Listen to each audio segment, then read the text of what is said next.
The rain fell in steady sheets against my apartment window, creating rivulets that distorted the glow of streetlights outside. I pulled my threadbare cardigan tighter, watching my breath form faint clouds in the chill of my living room. The heating was out again, but I couldn't afford another emergency repair this month, not with the twins' birthday coming up. "Mommy?" Emma's tiny voice pulled me from my thoughts. She stood in the hallway, clutching her stuffed elephant, dark curls framing her face, his face in miniature. My heart squeezed painfully. "Lucas won't share the blanket. I'll be right there, sweetheart," I whispered, pressing a kiss to her forehead. Her skin was warm, too warm. Another fever brewing, another day of missed work looming ahead of me. 5 years. 5 years of scraping by on waitressing tips and overnight shifts at the hospital cafeteria. 5 years of jumping at shadows and changing apartments every time I thought I saw one of his men. 5 years of raising his children alone, keeping them safe from the darkness that had nearly consumed me. I tucked the twins back into bed, smoothing Lucas's hair away from his forehead. His eyes fluttered open briefly, those eyes, impossibly dark, like polished obsidian. Alessandro's eyes. I swallowed hard and began to sing softly until both children drifted back to sleep. My phone vibrated against the nightstand. Nora, my manager at the diner. Another early shift? I needed the money, but the twins. "Ellie, I need you to cover tomorrow morning. Jenna's out with the flu."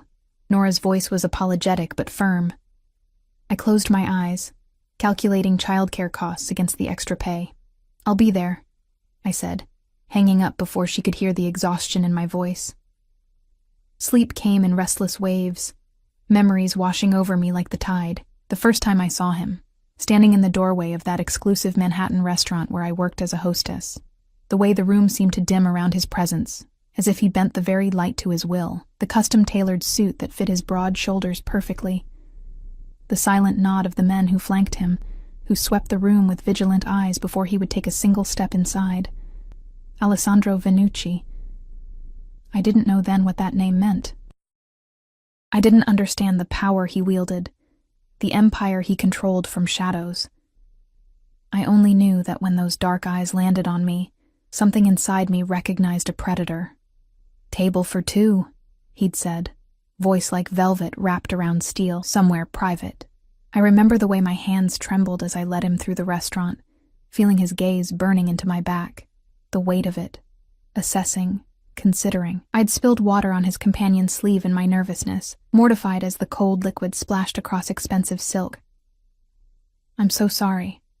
I'll get—" "Leave it." His voice had cut through my panicked apologies. Then, inexplicably, the corner of his mouth had lifted slightly. "What's your name?" "Eleanor," I'd whispered, clutching my notepad like a shield. "Eleanor Wright." The next night, he returned. Alone, asked for me specifically. Left a $1,000 tip and a business card with a single line written on the back.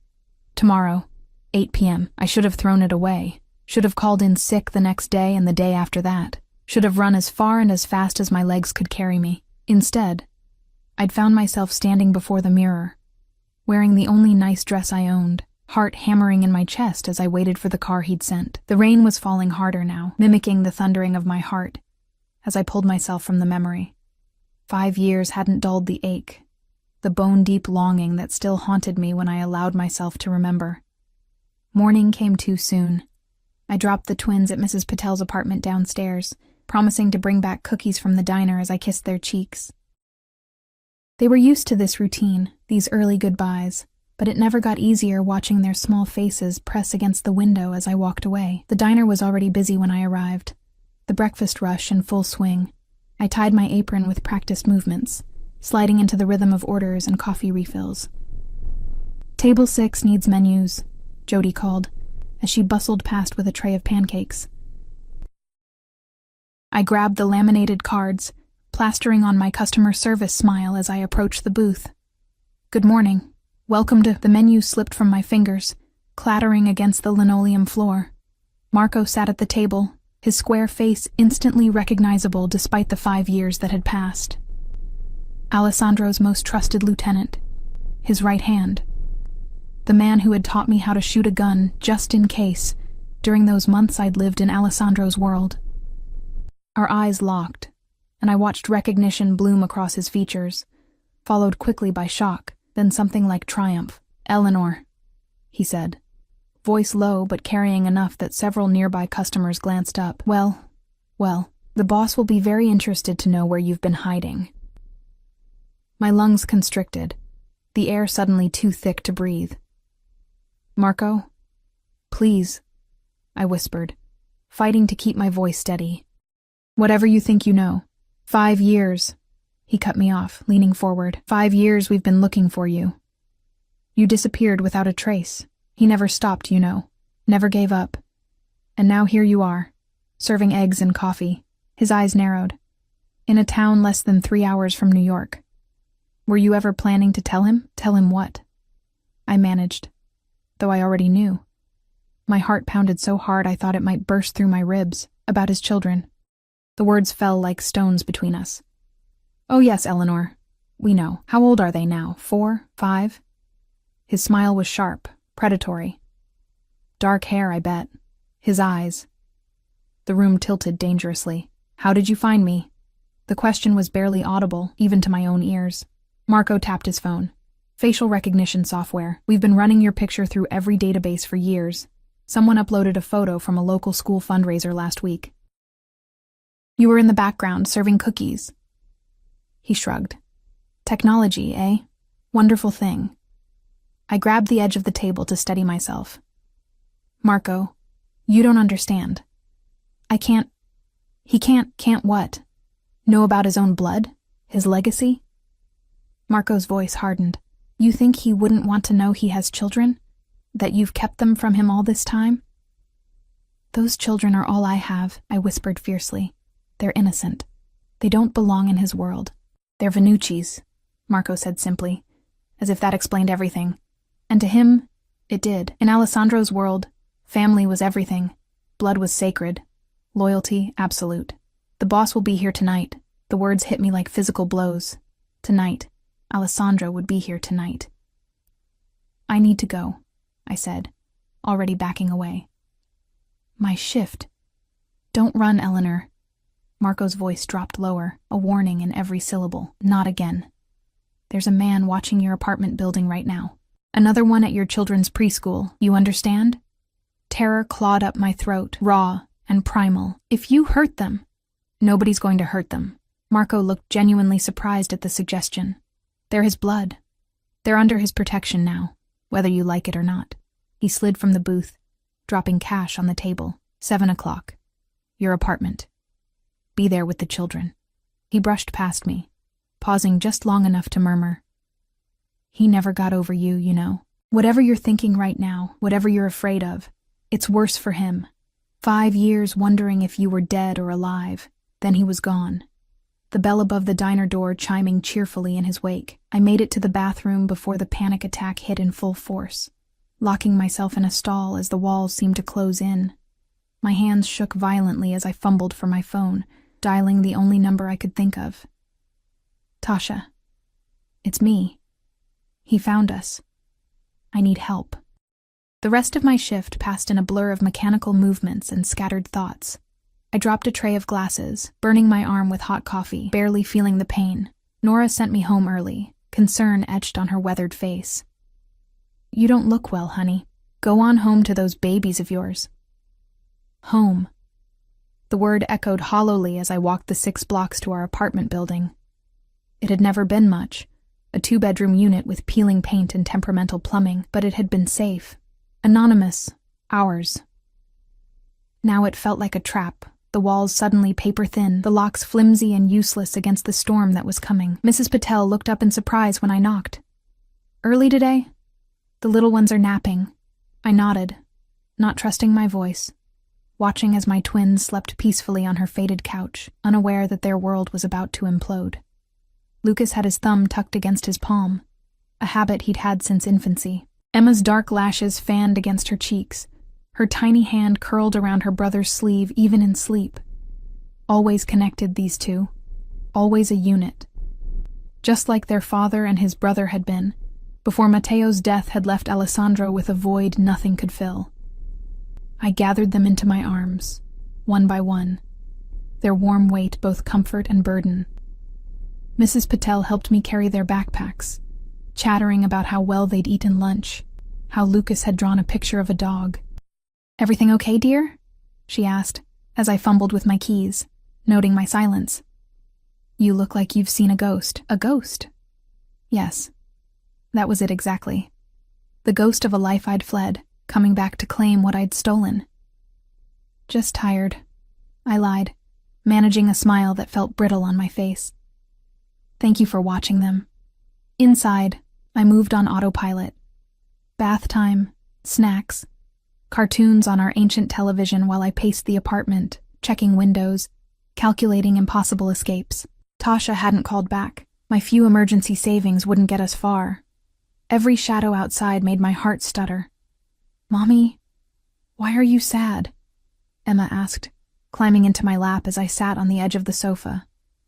Her tiny hands framed my face, those dark eyes, his eyes, peering into mine with uncanny perception. "I'm not sad, baby," I lied, pulling her close. "Just thinking." "About what?" Lucas joined us, never one to be left out. "About your father," I thought. "About the man who doesn't know you exist. The man I ran from to keep you safe. The man who's coming tonight to take it all away." "About birthday cakes," I said instead. "What kind should we have this year?" Their excited chatter about frosting flavors and candle colors faded to background noise as I watched the sun begin its descent, shadows lengthening across our worn carpet. 6 o'clock. 1 hour left. At 6:30, I changed into the nicest outfit I owned, black jeans, a blue sweater without pills or stains. I brushed the twins' hair, dressed them in matching outfits I'd been saving for a special occasion. If this was to be our last night as we were, I wanted them to look their best. I wanted him to see what he'd missed, what I'd protected all these years. At 6:45, I heard it, the distinctive purr of expensive engines outside our building. Car doors opening and closing with soft, expensive thuds, murmured voices, the heavy tread of security men taking positions. At 6:55, a knock at our door. "Mommy, someone's here," Lucas said, looking up from his toys. "I know, baby." My voice sounded strange to my own ears. Distant, calm, when inside I was shattering. "Remember what I told you? We're going to meet a friend of Mommy's tonight, someone very important." "Like a princess?" Emma asked, always hoping for magic. "A different kind of royalty," I thought grimly. "Just be polite, okay? Both of you." Another knock, more insistent this time. I took a deep breath, crossed to the door on legs that felt disconnected from my body, and opened it. And there he was. Alessandro Vannucci filled the doorway of my shabby apartment, taller and broader than I remembered. The years had only refined him, chiseling his aristocratic features into something even more devastating. His black hair was shorter now, silver threading the temples in a way that only enhanced his authority. He wore a charcoal suit that probably cost more than 6 months of my rent. A heavy wool coat draped over his shoulders despite the mild spring evening. But it was his eyes that held me paralyzed. Those obsidian eyes I'd seen every day for 5 years reflected in my children's faces. Eyes that now moved from my face to the small figures behind me, widening imperceptibly as understanding dawned. "Eleanor," he said. My name in his mouth, still a caress and a claim all at once. Then his gaze locked on the twins again. Something raw and vulnerable flashing across his features before his expression settled into careful neutrality. "Won't you invite me in?" The silence stretched between us, taut as a wire. Behind Alessandro, I could see Marco and another security man I didn't recognize standing in the hallway, their expressions carefully blank. But it was Alessandro who commanded every particle of my attention, his presence filling the cramped entryway of my apartment like smoke, curling into every corner. "Of course," I finally managed, stepping back to allow him entry. My voice sounded foreign to my own ears, too high, too brittle.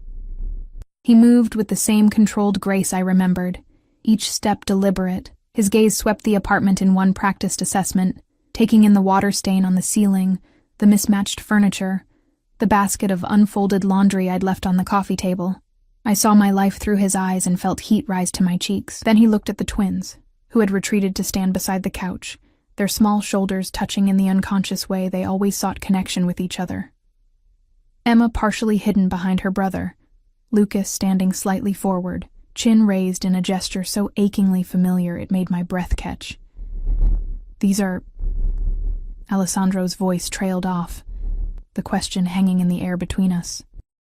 Emma and Lucas, I supplied, moving to stand beside my children, placing a protective hand on each of their shoulders. They're 4.5. His jaw tightened, a muscle working beneath the skin. I knew he was calculating, confirming what he already suspected. The twins had been born 8 months after I disappeared. Children, I said, voice steadier than I felt. This is Mr. Vannucci, an old friend of Mommy's. Lucas stepped forward, extending his small hand just as I'd taught him when meeting adults. Hello, Mr. Vannucci.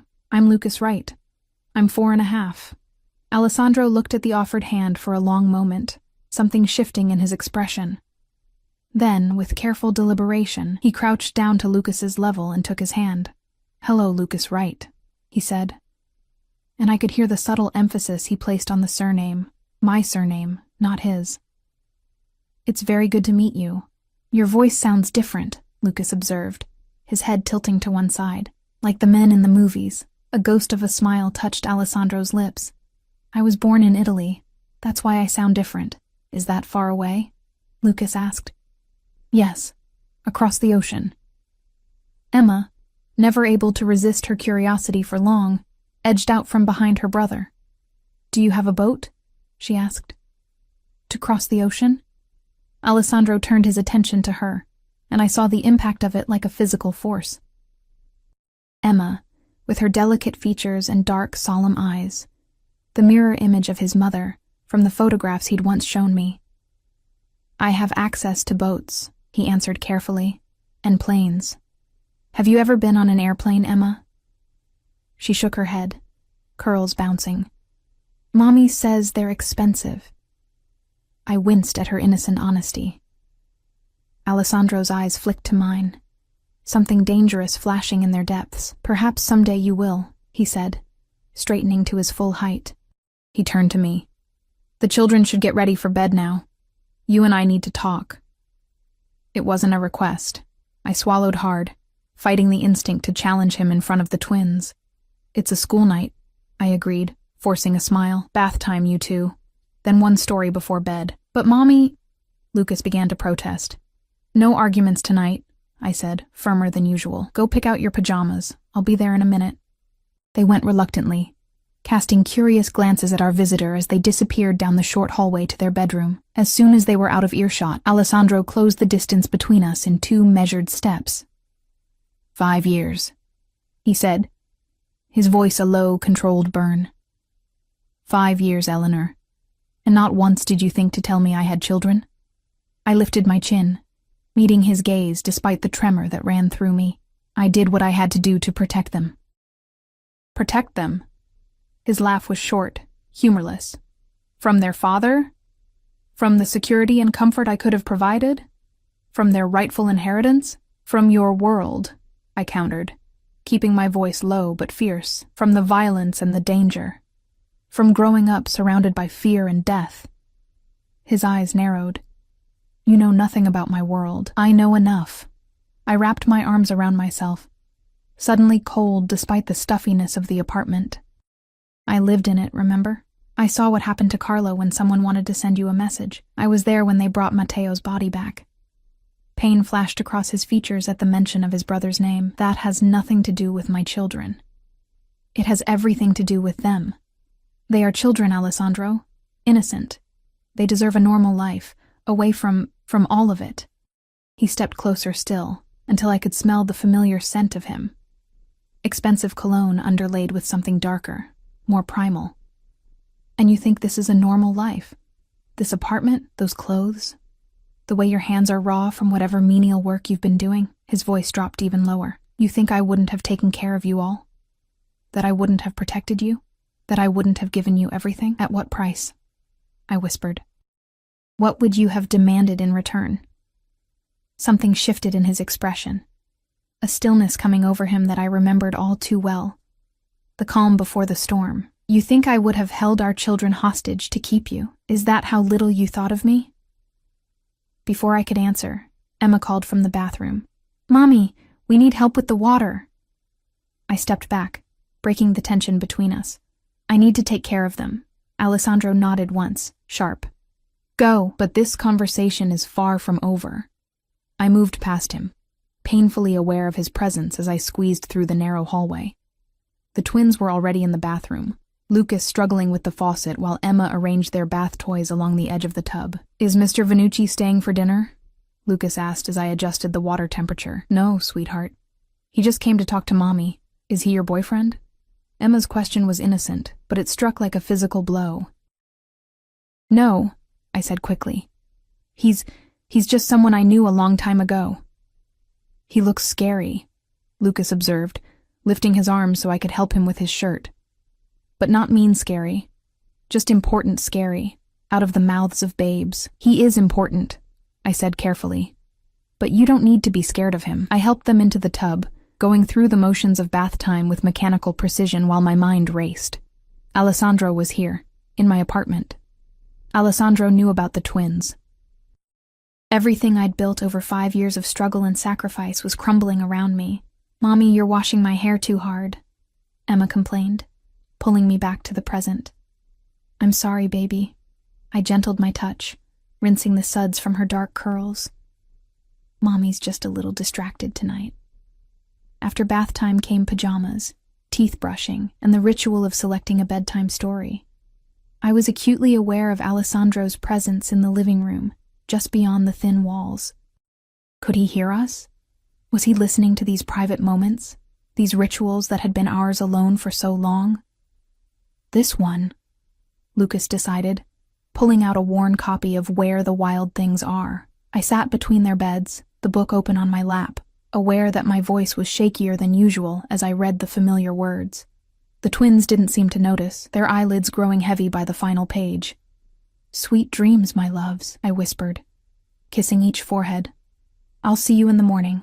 A lie, perhaps. I had no idea what the coming hours would bring, what Alessandro intended to do now that he'd found us. The thought of separation from my children sent a wave of physical pain through my chest. I love you to the moon and back, Emma murmured. Our nightly ritual. And to the stars and beyond, I finished, tucking her stuffed elephant beside her. I left their nightlight on, drawing their door partially closed before walking back to face Alessandro. The short hallway seemed endless, each step carrying me toward a confrontation I'd feared for 5 long years. He was standing by the window when I returned, looking out at the street below, hands clasped behind his back. The posture was so familiar, it made my chest ache with memories. Alessandro at the windows of his Manhattan penthouse, surveying the city like a king overlooking his domain. They're asleep? He asked without turning. Almost. I remained near the hallway, maintaining distance between us. Alessandro, what do you want? Now he turned, his dark gaze pinning me in place. What do I want? He repeated, voice dangerously soft. I want the 5 years that were stolen from me. I want to understand how the woman I trusted above all others could disappear in the night, carrying my children, without a word. I want to know why you thought running was preferable to coming to me, talking to me. You know why, I said, the words scraping my throat. After what happened to Matteo, do not speak of my brother, he cut me off, voice sharp as a blade. I have to, I insisted, because that's why I left. I saw what his death did to you, how it changed you. Alessandro was silent for a long moment. When he spoke again, his voice was controlled, measured. The night Matteo died, you made me a promise. Do you remember? I closed my eyes briefly, the memory washing over me. Alessandro, broken in a way I'd never seen before, his grief raw and terrible. Myself, holding him as he shattered, whispering promises in the dark. I said I'd never leave you, I admitted softly, that you wouldn't have to face it alone, and yet 3 weeks later you were gone. The betrayal in his voice was still fresh, undimmed by time. No note, no explanation, just gone, as if you'd never existed. I found out I was pregnant, I said, the words falling between us like stones. And that same day, I overheard you giving orders to find the people responsible for Matteo, to make examples of them, to ensure that no one would ever touch a Venucci again without paying with their lives. I lifted my chin. You were planning a war, Alessandro. And I couldn't bring children into that world. His expression didn't change, but something flickered in his eyes. So instead, you brought them into this one, a world of struggle and want. A world without protection. A world without their father. A world without blood on their hands. I countered, without targets on their backs. Alessandro moved then, crossing the room with fluid grace until he stood before me. And now that they're here, flesh and blood. Not theoretical children you were trying to save from an imagined fate. Now that they're wearing secondhand clothes and living in an apartment where the heat doesn't work properly. Now that they're asking for things you can't give them. Are you still so certain you made the right choice? His words struck nerves, exposed insecurities I'd battled every day since the twins were born. The things I couldn't provide, the opportunities they would never have, the constant grinding anxiety of living paycheck to paycheck. They're happy, I said, but my voice wavered. They're loved. They could have been happy, loved, and secure, he replied, each word precise. They could have had the best of everything. Instead, you've been working yourself to exhaustion to provide the bare minimum. I looked away, unable to hold his gaze. It wasn't just about them, I admitted. It was about me too, about what loving you was doing to me. Explain. The command was soft, but unyielding. I was losing myself, I said. Becoming someone I didn't recognize. Someone who looked the other way when certain business associates came to dinner. Someone who pretended not to see the guns your men carried. Someone who rationalized and excused and ignored because I loved you too much to see clearly. Alessandro was silent for a long moment. Then, with careful deliberation, he reached out and touched my cheek, turning my face back toward his. His fingers were warm against my skin, the contact sending electricity sparking through my veins. And yet you named our son Lucas, he said softly. After my father.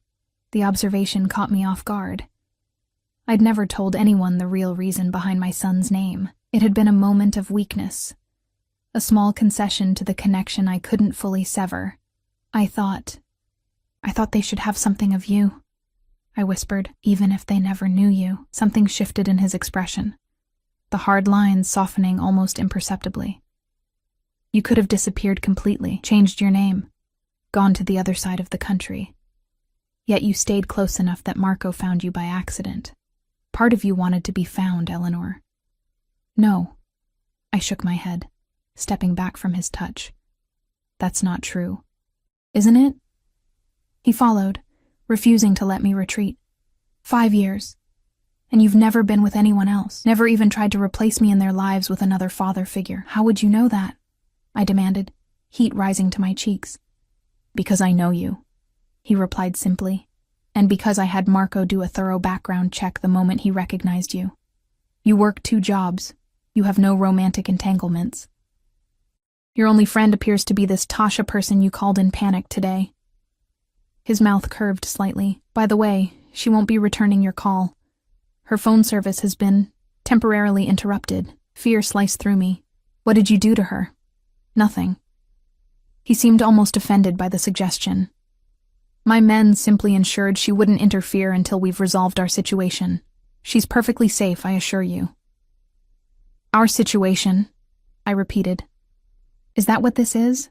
A situation to be resolved? This, Alessandro gestured between us, is a family torn apart by misunderstanding and fear. And yes, I intend to resolve it. How? I asked, though I dreaded the answer. By forcing us to go back with you, by taking my children? His expression darkened. Our children, Eleanor, and I would never take them from their mother. What kind of monster do you think I am? I don't know anymore, I admitted. The Alessandro I knew wouldn't have threatened my friend. The Alessandro you knew died the night you disappeared, he said, voice hard-edged. I tore the city apart looking for you. I thought you were dead, Eleanor. For weeks, I thought someone had taken you, killed you, to get to me. His voice dropped lower, Do you have any idea what that did to me? What it's been like? Wondering if you were even alive all this time? Guilt twisted in my stomach. In my desperation to protect my unborn children, I'd never fully considered what my disappearance would do to him, how it would look from his perspective. I'm sorry, I said softly. I never wanted to hurt you. I didn't see another way. There's always another way, he replied. If you'd talked to me, if you'd trusted me. Could I have? I challenged. If I'd told you I was pregnant but wanted the children raised away from your world, would you have let us go? The silence that followed was answer enough. Alessandro had never been a man who let go of what he considered his. What happens now? I asked, wrapping my arms around myself. Now, he said, we come to an arrangement, one that serves the best interests of Lucas and Emma. Which are? To know their father, to have the security and opportunities I can provide. To be acknowledged as Venucci's. I shook my head. They're too young to understand any of this. It would only confuse them. Children are remarkably adaptable, he countered, and I've already lost 5 years. I won't lose another day. Outside, rain had begun to fall again, pattering against the window in a steady rhythm. The sound had always soothed the twins as infants. Now it felt like a countdown, marking the moments until my carefully constructed life shattered completely. What kind of arrangement? I finally asked, voice barely audible over the rain. Alessandro's eyes never left mine. You and the children will move to my estate in Connecticut.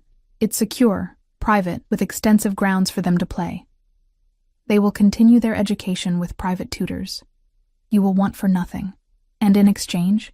I pressed, knowing there would be conditions. In exchange, you will allow me to be their father, to provide for them as I should have been doing all along, to protect them as is my right and responsibility. His gaze intensified, and you will never run from me again. The last words hung between us, heavy with unspoken meaning. This wasn't just about the twins. It had never been just about the twins. I can't just uproot them overnight, I said, seeking practical objections to mask the turmoil inside me. They have school, friends, routines, all of which can be replicated and improved upon. He cut in smoothly. As for timing, I'm prepared to be reasonable. 1 week. Time enough to settle your affairs here and prepare the children for the transition. 1 week, I echoed, the time frame impossibly short. And if I refuse? Alessandro's expression didn't change, but something in his posture shifted, the predator beneath the civilized veneer becoming more apparent. You won't, he said with quiet certainty, because you know, deep down, that this is what's best for them. For all of us. You can't just walk back into our lives and take control, I protested, even as I felt the ground shifting beneath my feet. I'm not taking control, Eleanor. I'm taking responsibility. He stepped closer, his presence engulfing me. I'm giving our children the life they deserve. The life you deserve. I don't need your charity, I said, the words sounding hollow even to my own ears. This isn't charity. For the first time, genuine anger flashed in his eyes. This is family. This is duty. This is righting a wrong that never should have happened. A small noise from the hallway made us both turn. Lucas stood in the doorway in his dinosaur pajamas, rubbing one eye sleepily. Mommy? He said, voice thick with interrupted sleep. I heard loud talking. Alessandro went absolutely still, his gaze fixed on our son with an intensity that made my heart clench. I moved quickly to Lucas, crouching down to his level. I'm sorry we woke you, baby, I said softly. Mr. Venucci and I were just having a grown-up conversation. Lucas looked past me to Alessandro, studying him with uncharacteristic solemnity. Are you mad at my mommy? He asked directly. Alessandro's expression softened in a way I'd only seen a handful of times before, when he spoke of his mother, or the rare occasions he'd let his guard down completely with me. He moved forward slowly, as if approaching a skittish animal, and knelt to Lucas's eye level beside me. No, Lucas, I'm not mad at your mother, he said, his voice gentle in a way that made my chest ache. Sometimes grown-ups have passionate discussions about important things, but that doesn't mean we're angry with each other. Lucas seemed to consider this, his small face serious. My friend Zach's dad gets loud when he's mad. Then his mom cries. Then his dad leaves. The simple observation hung in the air between us, a child's unfiltered perception of adult conflict. I saw Alessandro process this, saw the calculation behind his eyes as he formulated his response. That won't happen here, he assured Lucas. I promise you that. Pinky promise? Lucas extended his small finger, the ultimate binding contract in his 4-year-old world. Without hesitation, Alessandro linked his much larger pinky with our son's. Pinky promise. The gesture was so unexpected, so incongruous with the powerful man I knew, that I felt tears prick at the corners of my eyes. I blinked them away hastily. Back to bed now, mister, I said, smoothing Lucas's hair. It's late. Can Mr. Vannucci tuck me in too? Lucas asked, the request catching me completely off guard. He does the grown-up voice better than you do for the wild things. Alessandro's eyes met mine over our son's head, seeking permission. I hesitated, then nodded once, sharply. This was happening, whether I was ready or not. My children were forming connections with their father, invisible threads spinning between them that could never be broken. I led the way back to their bedroom, hyper-aware of Alessandro behind me, of his size and presence filling our narrow hallway. Emma was still asleep, her dark curls splayed across her pillow, one small hand curled beneath her chin. The sight of her, so vulnerable, so trusting, made my protective instincts flare. Lucas climbed into his bed, arranging his stuffed triceratops just so. The page with the wild rumpus, he directed. All business now that he had a new audience. Alessandro looked to me and I handed him the book, opened to the right page. He cleared his throat softly, then began to read. His rich voice filled the small bedroom, giving weight and drama to the familiar words. Lucas watched him, utterly captivated, as if seeing the story come alive in a whole new way. When he finished, Lucas was already drifting, eyes heavy. Night, Mommy. Night, Mr. Vannucci, he mumbled. Good night, Lucas, Alessandro said, and I could hear the emotion he was working to control. Sleep well. I leaned down to kiss Lucas's forehead, then moved to Emma's bed, tucking her blanket more securely around her shoulders and brushing a curl from her cheek. When I turned, Alessandro was watching Emma with a look of such raw longing that I had to look away. We retreated silently to the living room. As soon as we were out of earshot, Alessandro spoke. They're beautiful, Eleanor, he said quietly. Perfect. They are, I agreed, unable to deny him this acknowledgement at least. He has my father's forehead, he observed. And Emma. She looks just like my mother. I know, I admitted. I've seen the photographs you showed me. Alessandro moved to the small side table where I kept the few family photos I had, mostly the twins at various stages, a couple with Tasha, one with Mrs. Patel from last Christmas. He picked up a frame containing a close-up of the twins on their 4th birthday, chocolate cake smeared on their grinning faces. 4 years, he said, more to himself than to me. 4 birthdays, first words, first steps. All of it, gone. Alessandro, I missed everything. He cut me off, his voice tight with controlled emotion. Their birth, their first smile, their first word, the first time they walked. Guilt twisted in my stomach, sharp and insistent. Lucas's first word was no, I said softly. Emma's was book. They both walked at 13 months within days of each other. Lucas fell and got a split lip. Emma was more cautious, always holding on to furniture. He looked at me, eyes dark with something between gratitude and pain. Tell me more. And so I did.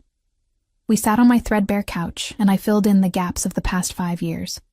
The twins' early days, their personalities as they emerged, their little triumphs and struggles. Alessandro listened with fierce concentration, as if committing every detail to memory, occasionally asking questions that revealed how hungry he was for this knowledge. They've never been sick?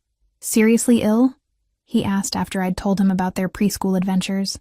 Lucas had pneumonia when he was 2, I admitted. We spent 3 nights in the hospital. It was terrifying. His expression darkened. You were alone. It wasn't a question, but I answered anyway. Tasha helped when she could, but yes, mostly alone.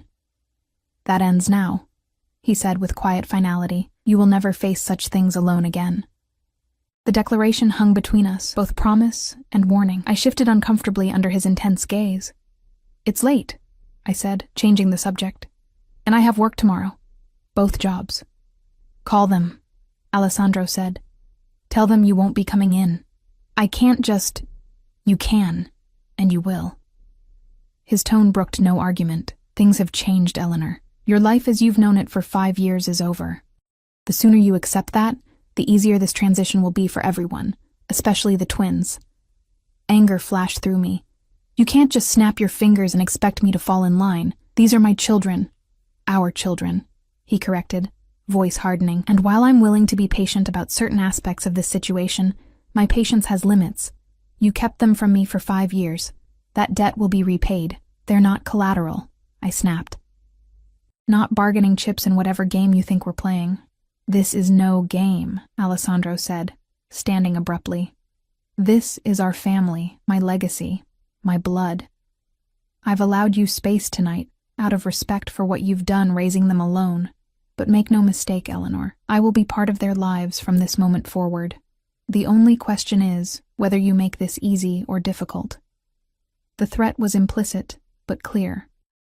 I stared up at him, at the man I'd once loved beyond reason, now a stranger with familiar eyes. What do you want from me? I asked, voice barely above a whisper. I want you to pack what matters, he replied. Tomorrow morning we begin the transition. My security team will accompany you to handle your notice at work. By evening, arrangements will be made to break your lease. The day after, we begin introducing the children to the idea of their new home. They'll be confused, upset. Children adapt, especially to improved circumstances. And me? I challenged. What happens to me in this grand plan of yours? Something flickered in his eyes, a heat I remembered all too well. You will be where you belong, with your children, with me. I don't belong to you, Alessandro, I said, rising to face him. I never did. No? He stepped closer, closing the distance between us until I could feel the heat radiating from his body. Then why did you never replace the rings? My hand automatically went to my throat, where 2 gold rings hung on a chain beneath my sweater, the engagement ring he'd given me, with its obscenely large diamond and the simple gold band that had been his mother's. I'd never been able to bring myself to sell them, even in my most desperate moments. Sentiment, I lied, nothing more. His lips curved slightly. Lie to yourself if you must, Eleanor, but never to me. His hand came up to cut my cheek, the touch sending electricity coursing through me. Your body remembers, even if your mind resists. I jerked away, heart hammering in my chest. Don't. 5 years hasn't changed what's between us, he continued, undeterred. I see it in your eyes, feel it in the way you respond to my touch. What's between us is history, I countered. And 2 children who deserve better than to be pawns in whatever game of possession you're playing. His expression hardened. Is that what you think this is? A game of possession? Isn't it? I challenged. You've never been able to accept losing anything that you consider yours. And you've never been able to accept that some bonds can't be broken, he returned. Not by time, not by distance, not even by betrayal. Before I could respond, a phone chimed. Alessandro reached into his jacket, checked the screen, and frowned slightly. Marco has identified surveillance on the building, he said. All business now. Not my men. Someone else is watching you. Cold fear washed through me. What? Who? Unknown. But this changes things. He typed a rapid response, then looked at me. Pack bags for yourself and the children. Essentials only. We're leaving tonight. Tonight? I echoed, stunned. But you said a week. That was before I knew you were being watched. His voice was clipped, professional. The safety of my family comes first, always, but the children are asleep. They'll be confused, frightened. They'll be safe. He cut me off. Which is more than I can guarantee if we stay here. He moved toward the window, peering through the blinds with practiced caution. How long have you lived in this building? 3 years, I answered automatically. And in this city? The same. We moved here when the twins were just over a year old. Alessandro's jaw tightened. 3 years in one location. Too long. Too predictable. He turned to me, his expression grave. This isn't just about us anymore, Eleanor. If someone is watching you, it's because of me. Because somehow, they've made the connection. The implication sent ice through my veins. The children are a vulnerability, he finished for me. My vulnerability, and potentially valuable to my enemies. This is exactly why I left, I whispered fiercely. This danger, this life where people become targets, and yet here we are, he returned. The danger found you anyway. The difference is that now you have me to protect you. All of you. Another text chimed on his phone.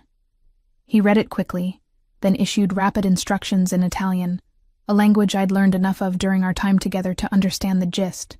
Security perimeter, extraction plan, safe house protocols. Who's watching us? I asked, moving to the twins' bedroom door as if I could shield them with my body alone. I don't know yet, Alessandro admitted, and I could see the calculation behind his eyes, the mental catalog of enemies and threats. But I intend to find out. He crossed to me in 3 quick strides, taking my shoulders in his hands. Eleanor, listen to me carefully. We don't have time for arguments or negotiations. You need to pack now. Clothes for 3 days. Important documents. Anything the children can't live without.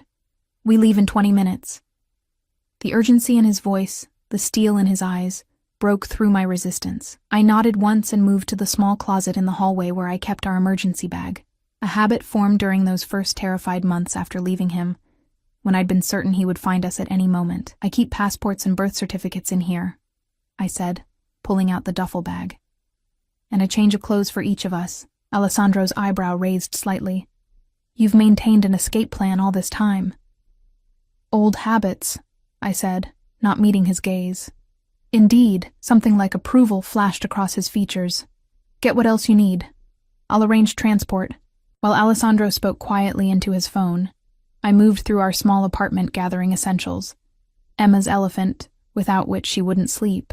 Lucas's dinosaur nightlight. The photo album containing the only pictures I had of them as newborns, medications from the bathroom cabinet.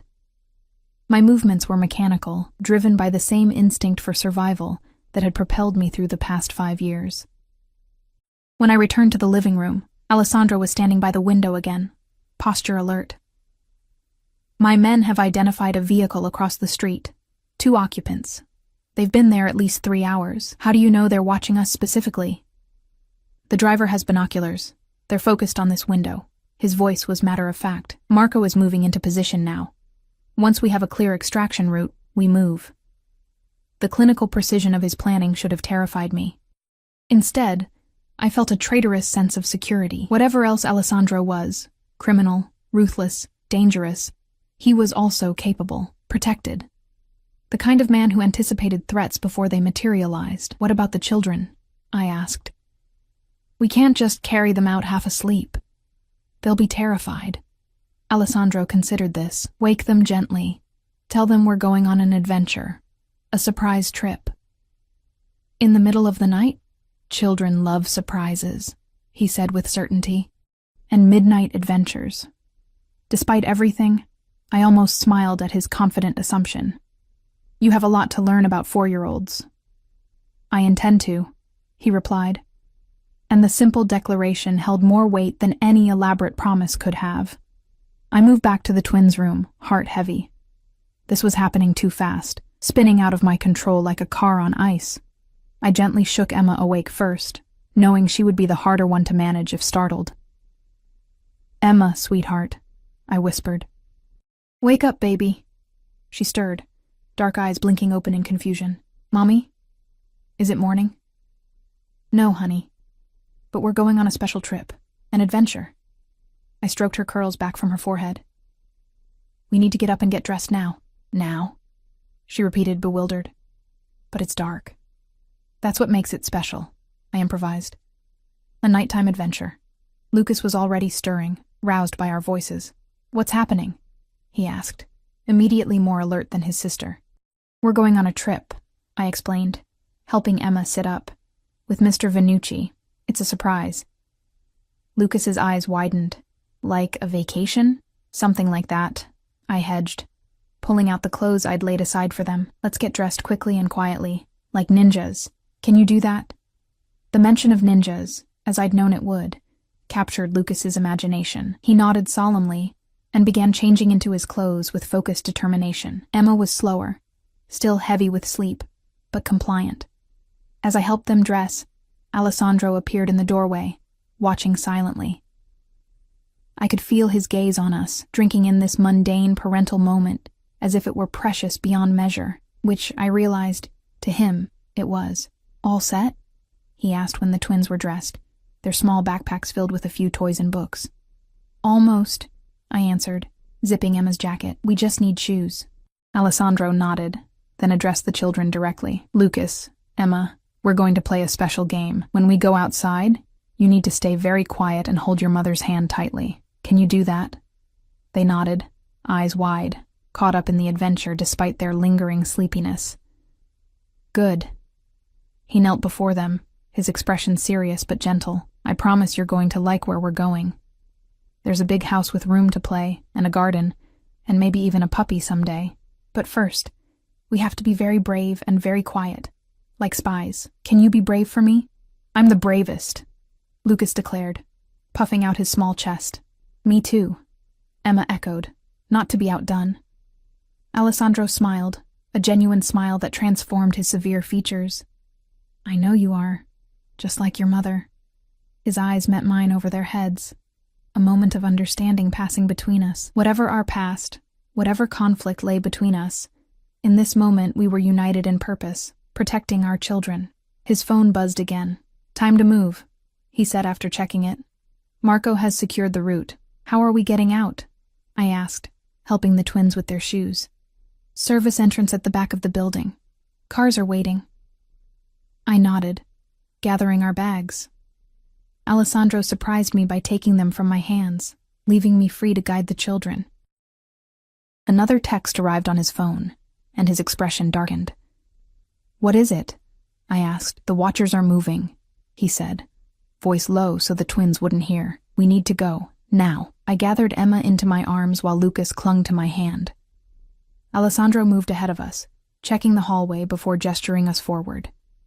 We moved silently through the apartment building, taking the back stairs rather than the elevator. The twins, caught up in this spy game, remained quiet, though Emma buried her face in my neck, sensing the tension despite our efforts to shield them. At the service entrance, Marco waited, along with two other men I didn't recognize. Their expressions were grim, professional, hands hovering near concealed weapons. Alessandro issued rapid instructions in Italian, then turned to me. When we move quickly. I'll take Lucas. You keep hold of Emma. Straight to the second car. Don't stop. Don't look back. I nodded, tightening my grip on Emma. Alessandro lifted Lucas into his arms, my son's small body dwarfed by his father's broad frame. Lucas didn't protest. Instead, he wrapped his arms around Alessandro's neck with the instant trust that only children can offer. Ready? Alessandro asked, hand on the door. Yes, I whispered, though every fiber of my being screamed in protest at this sudden upheaval. Alessandro pushed the door open, and we moved into the night. Rain still fell, soaking us immediately as we crossed the short distance to the waiting cars. I kept my head down, focusing only on reaching the vehicle, on keeping Emma safe against me. Suddenly, Marco's voice cut through the night. Down! Alessandro reacted instantly, dropping into a crouch, shielding Lucas with his body.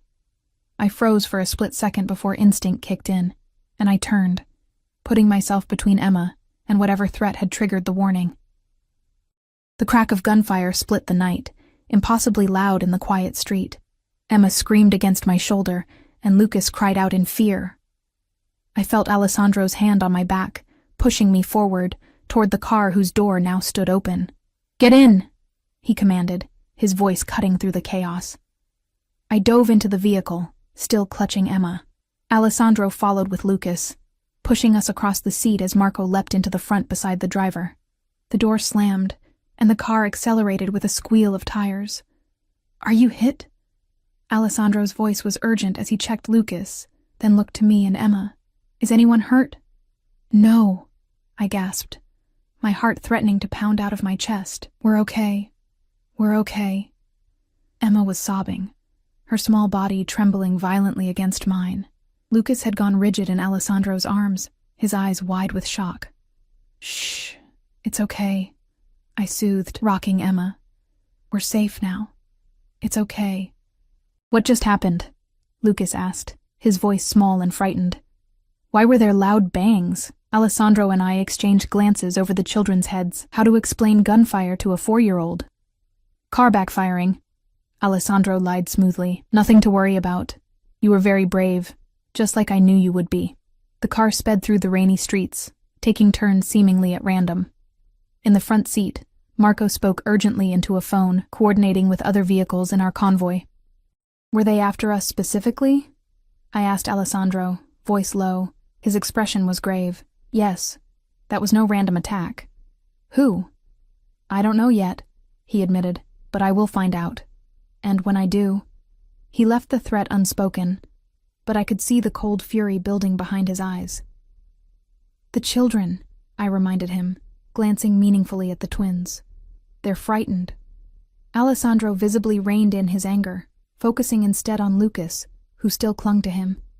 "It's all right now," he assured our son.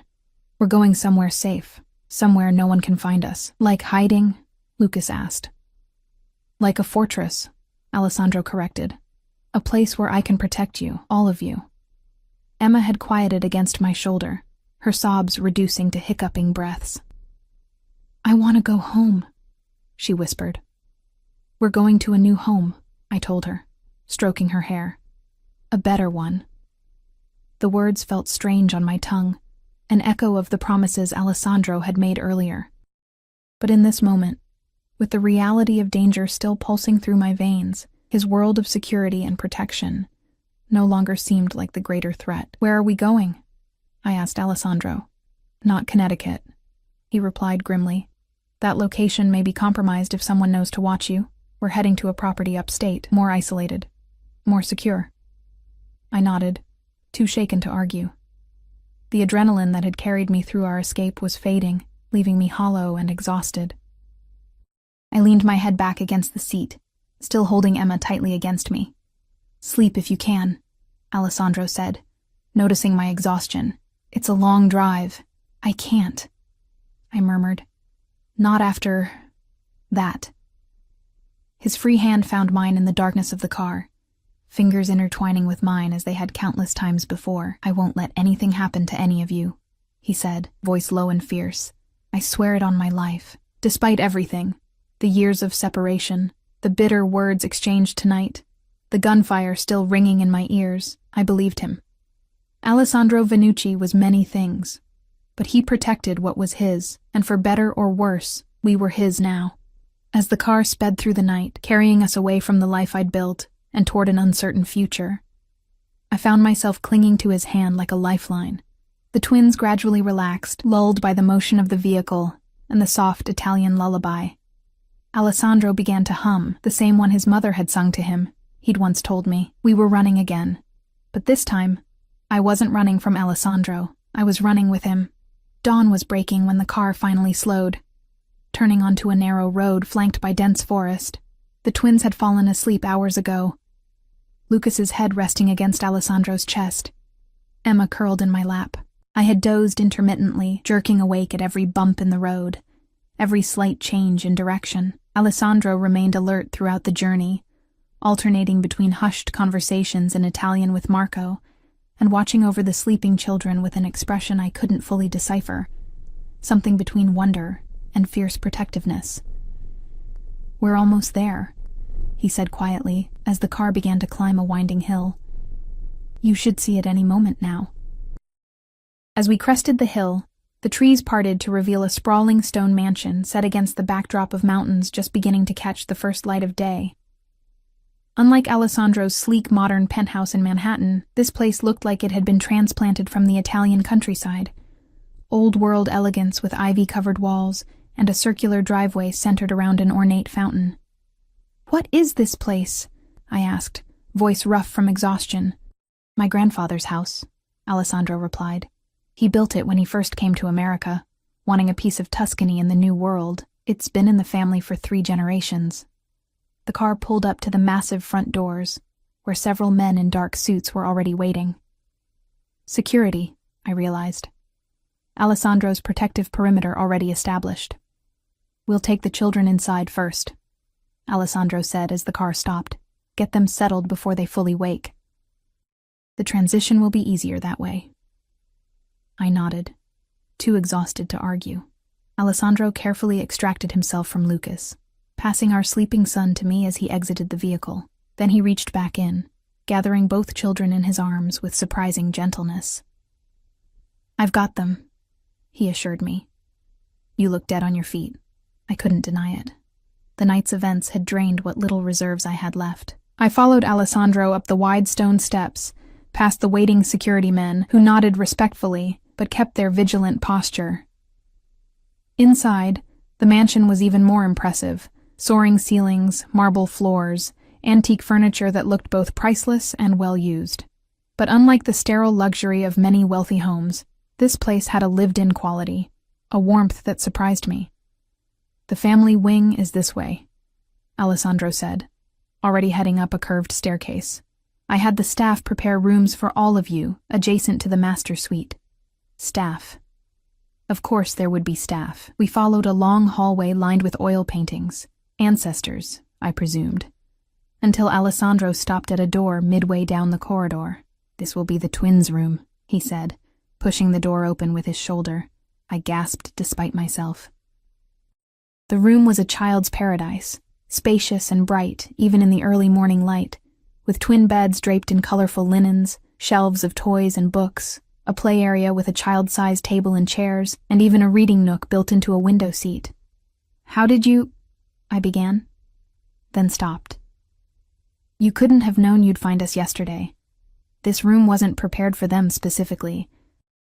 Alessandro laid the twins gently on their beds, Emma on one with a purple comforter, Lucas on one with blue. They stirred but didn't wake, exhaustion keeping them under. "This was my room," he said quietly, straightening. "And Matteo's, when we were boys." The admission caught me off guard. Alessandro rarely spoke of his childhood, and never with nostalgia. Yet here was tangible evidence of it. A preserved piece of his past I'd never known existed. "You grew up here?" I asked, trying to imagine a young Alessandro running through these grand halls. "Until I was 12, then boarding school in Switzerland." He shrugged slightly. "But we returned for holidays, summers. It was home, in its way." I moved to tuck the blankets around the twins. An automatic maternal gesture. "They'll be confused when they wake up in a strange place." "I've arranged for a familiar face," Alessandro said. "Mrs. Patel is being brought here as we speak." I stared at him. "Mrs. Patel? My neighbor? You've kidnapped my neighbor?" "Hardly kidnapped," he corrected, unfazed by my accusation. "She's being handsomely compensated to assist with the transition. The children trust her, and you trust her. Her presence will ease the adjustment." I wanted to be angry at his high-handedness, at the way he'd simply arranged everything without consultation. But the thoughtfulness of the gesture, providing my children with a familiar face during this upheaval, deflated my outrage. "Thank you," I said instead. "That was considerate." Something like triumph flickered in his eyes, quickly masked. "Your room is through here," he said, moving to a door at the side of the children's room. "It connects to theirs and to mine." The implications of the arrangement weren't lost on me. I'd be sandwiched between my children and Alessandro, with no exit that didn't pass through one of their rooms. Trapped, but in the most gilded of cages. My room, when I entered it, was equally thoughtful in its preparation, spacious but not overwhelming, decorated in the muted blues and greens I'd always favored. A large bed dominated one wall, looking so inviting after the night's ordeal that I had to physically resist the urge to collapse onto it. "Everything you need should be here," Alessandro said, following me in. "Clothes, toiletries. If anything is missing, tell Maria. She manages the household staff." "You seem to have thought of everything," I observed, running my fingers over the soft bedspread. "I've had 5 years to plan for your return," he replied simply. "Though I'll admit, The circumstances are not what I envisioned. Our eyes met across the room, the weight of all that remained unsaid hanging between us. He looked as exhausted as I felt, though he wore it differently, the weariness showing only in the slight tightness around his eyes, the barely perceptible slump of his shoulders. "You should rest," he said after a moment. "We both should. The security perimeter is established, and the children will sleep for hours yet. We'll talk when we're all more clear-headed." I nodded, suddenly too tired to maintain the tension between us. "What about Mrs. Patel? When will she arrive?" "By noon. Marco is personally overseeing her transport." He moved toward the door connecting my room to his. "If you need anything at all, I'm right through here." Then he was gone, the door clicking shut behind him, leaving me alone in this beautiful, alien room. I barely managed to kick off my shoes before crawling onto the bed, still fully clothed. Sleep claimed me instantly, pulling me under like a stone dropping through water. I dreamed of running, of carrying the twins through endless dark corridors while gunshots echoed behind us. In the dream, Alessandro was both pursuer and protector, his presence simultaneously threatening and reassuring. I woke with a gasp, disoriented by the unfamiliar surroundings until memory flooded back. The room was filled with midday light now, filtering through sheer curtains that stirred in a gentle breeze from the partially open window. Someone had covered me with a light blanket while I slept. The thought of Alessandro, or worse, a stranger, entering while I was unconscious, sent an uncomfortable shiver through me. I sat up, noting that someone had also placed a tray on the bedside table, a carafe of water, a cup of what smelled like freshly brewed coffee, and a small plate of pastries. My stomach growled in response, reminding me that it had been nearly a day since I'd eaten. As I reached for the coffee, I heard voices from the twins' room, their high, excited chatter punctuated by a deeper, masculine rumble that could only be Alessandro. I froze, coffee cup halfway to my lips, suddenly acutely aware that while I'd been sleeping, my children had woken in a strange place with their father, a man who was still essentially a stranger to them. I set the cup down and moved quickly to the connecting door, opening it to find a scene I couldn't have imagined 24 hours ago. Lucas and Emma, fully dressed in clothes I didn't recognize, sitting cross-legged on the floor with Alessandro, who was helping them construct an elaborate castle from wooden blocks. "The tower needs a flag," Lucas was saying authoritatively. "All castles have flags." "You're absolutely right," Alessandro agreed, his usual commanding tone softened to match Lucas's earnestness. "What color should it be?" "Purple," Emma declared. "With stars." "Blue," Lucas countered. "With a dragon." Alessandro appeared to consider this diplomatic crisis with appropriate gravity. "Perhaps we need 2 flags," he suggested, "one for each tower." This compromise seemed to satisfy both twins, who nodded in solemn agreement. It was then that Emma noticed me standing in the doorway. "Mommy!" she exclaimed, jumping up and running to me. "Look at our new room. It's so big. And Mr. Alessandro says there's a garden with butterflies and horses and a kitchen where we can make cookies whenever we want."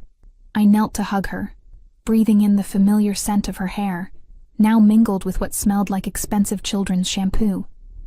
"That sounds wonderful, baby." "Did you sleep well in your new bed? It's so soft," she confirmed, "like sleeping on a cloud." Lucas remained by the castle, but his eyes were bright with excitement. "Mr. Alessandro says this was his room when he was little, and all the toys were his, and now they're ours." "Is that right?" I looked at Alessandro, who had risen to his feet with fluid grace. He was dressed more casually than I'd ever seen him, dark jeans and a simple gray sweater that somehow managed to look as elegant on him as his custom suits. "I thought they might appreciate the connection," he said, his tone neutral, but his eyes searching mine. "Mrs. Patel arrived an hour ago. She helped get them bathed and dressed while you slept. She's resting now. The journey was tiring for her." "You should have woken me," I said, discomfort prickling at the thought of Alessandro managing my children's morning routine without me. "You needed the rest," he replied simply. "And we managed well enough, didn't we?" The last was directed at the twins, who nodded enthusiastically. "Mr. Alessandro made pancakes," Lucas informed me. "With his own hands. In the big kitchen. I raised an eyebrow at Alessandro. You cook now? A ghost of a smile touched his lips. I have many talents you've yet to discover. The comment held an undercurrent that made heat rise to my cheeks.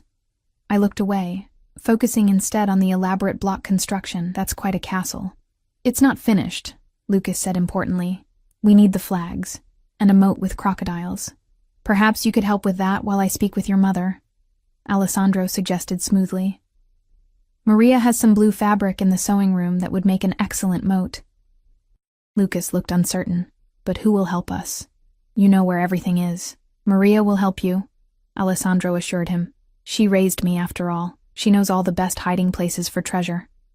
He moved to the door and spoke briefly to someone outside, presumably issuing instructions to this Maria person. Moments later, an older woman with silver-streaked dark hair and kind eyes appeared. The twins regarded her warily until she smiled, revealing dimples in her weathered cheeks. So these are the little ones, she said in accented English. Come, let me show you where we keep the special blue cloth for moats. And perhaps we will find some chocolate in the kitchen, yes, if your mother permits it. She looked to me for confirmation. I nodded, not wanting to undermine her authority in front of the children. Just a small piece. They already had pancakes, apparently. Maria's eyes crinkled with amusement as she glanced at Alessandro. The young master? Cooking? Some things do change. She extended her hands to the twins. Come now, little ones. Let your parents talk.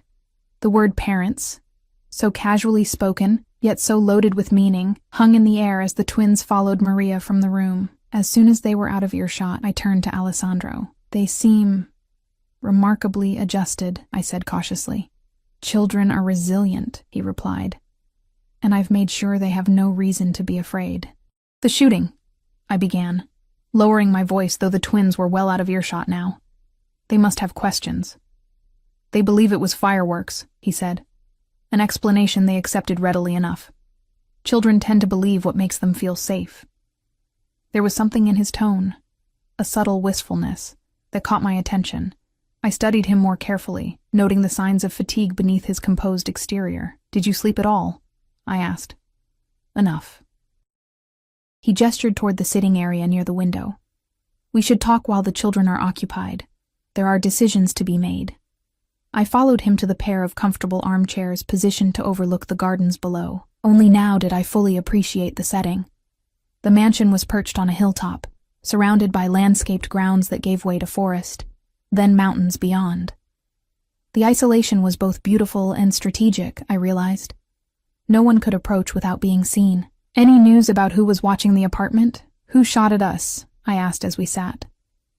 Alessandro's expression hardened. We're still gathering information. The car was abandoned 2 miles from your apartment. Stolen, of course. Professional job.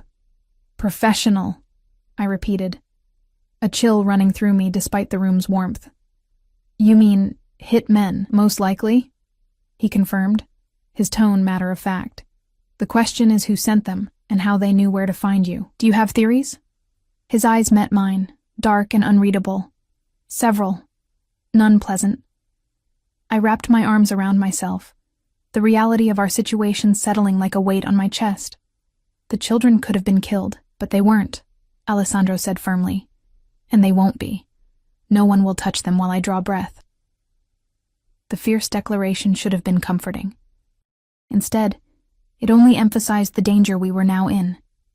Danger my children had never faced before I'd let Alessandro back into our lives. This is why I left, I said, voice low but intense. This exact scenario, men with guns, threats, fear. You left because you were pregnant and afraid, he countered, and in your fear, you made a choice that put you and our children at greater risk. Alone, unprotected, vulnerable. We were fine for 5 years, I shot back. No one was shooting at us before you found us. Alessandro leaned forward, his gaze intense. Were you really fine, Eleanor? Working 2 jobs? Barely making ends meet? Living in an apartment where the heat doesn't work properly?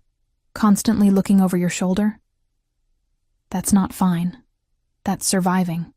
His words struck a nerve, exposing the precariousness of the life I'd built.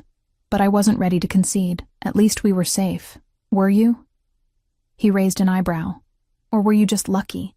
How long before someone connected you to me without my protection to shield you? I had no answer for that. The question had haunted me during those early years on the run, though I'd eventually convinced myself we were truly free of his world. What happens now? I asked instead, shifting the conversation. We can't stay here indefinitely. Why not? Alessandro countered. This property is secure, isolated, and comfortable. The twins already seem to like it here. Their lives are back in Vermont, I protested. Their preschool, their few friends, all easily replaced, he cut in. Better schools, more suitable friends, a life worthy of who they are. And who are they, Alessandro? I challenged. Who do you think they are? My children, he said simply. Heirs to everything I've built, to my name, my legacy. Your criminal empire, you mean, I said bluntly. His expression didn't change, but I saw something flash behind his eyes. My business interests are diverse and largely legitimate, as you well know. The other aspects are necessary protections in a world that doesn't operate by conventional rules. Don't romanticize it, I said. You're the head of a crime family. You have blood on your hands. As do most powerful men, he returned evenly. The difference is, I don't pretend otherwise. I don't hide behind lawyers and corporations while exploiting the weak. I protect what's mine, directly and without apology. It was an old argument between us, one that had never been resolved. In the early days of our relationship, I'd been naive enough to believe I could separate the man from his business. Later, as I'd learned more, I'd told myself that his criminal activities were a product of his upbringing, that the legitimate businesses he was building would eventually replace the darker aspects of his empire. But Matteo's death had changed everything, unleashing a side of Alessandro that terrified me, cold, calculating, ruthless in his pursuit of vengeance. The man who could order executions over breakfast, then kiss me tenderly an hour later. The duality had eventually become too much to bear, especially when I'd discovered I was carrying his children. I don't want Lucas and Emma raised in your world, I said finally. I don't want them to think violence is an acceptable solution to problems. I don't want them surrounded by men with guns and taught to look over their shoulders. I want them to be children, Alessandro. Just children. They will be, he assured me, his voice softening. But they will also be safe, privileged, educated, prepared for the world as it is, not as we wish it to be. And if I disagree? I asked, though I already knew the answer. Then we will continue this discussion until we reach an arrangement that satisfies us both, he said diplomatically. But the children remain with me. That is non-negotiable. The calm certainty in his voice made it clear this wasn't a threat. It was simply a statement of fact, as immutable as gravity. Alessandro had found his children, and he would never let them go again. You'd take them from me? I asked, needing to hear him say it explicitly. He met my gaze steadily. I would prefer not to separate them from their mother. They need you, as any child needs their mother. But if you force my hand... He left the sentence unfinished, the implication clear. So I'm trapped, I concluded, a bitter taste in my mouth. Stay and accept your terms, or leave without my children. You make it sound like imprisonment, Alessandro said, a hint of frustration breaking through his controlled facade. When what I'm offering is security, comfort, a family united. The twins need their father, Eleanor, just as they need their mother. Together we can give them everything. Except normalcy, I countered. Except freedom from your world. Normalcy is a luxury few can afford, he replied. And as for freedom, there is no true freedom in this world. Only choices between different forms of constraint. Poverty constrains. Ignorance constrains. Weakness constrains. I would rather my children face the constraints of privilege and power than those of vulnerability and want. Before I could respond, a knock at the door interrupted us. Marco entered, his expression grim. Apologies for the intrusion, he said, addressing Alessandro. But we've identified the men who were watching the apartment. Alessandro straightened, instantly alert. And? Volkov's crew, Marco said simply. The name meant nothing to me, but Alessandro's reaction was immediate. A stillness that seemed to drop over him like a veil, his eyes going cold and distant. You're certain?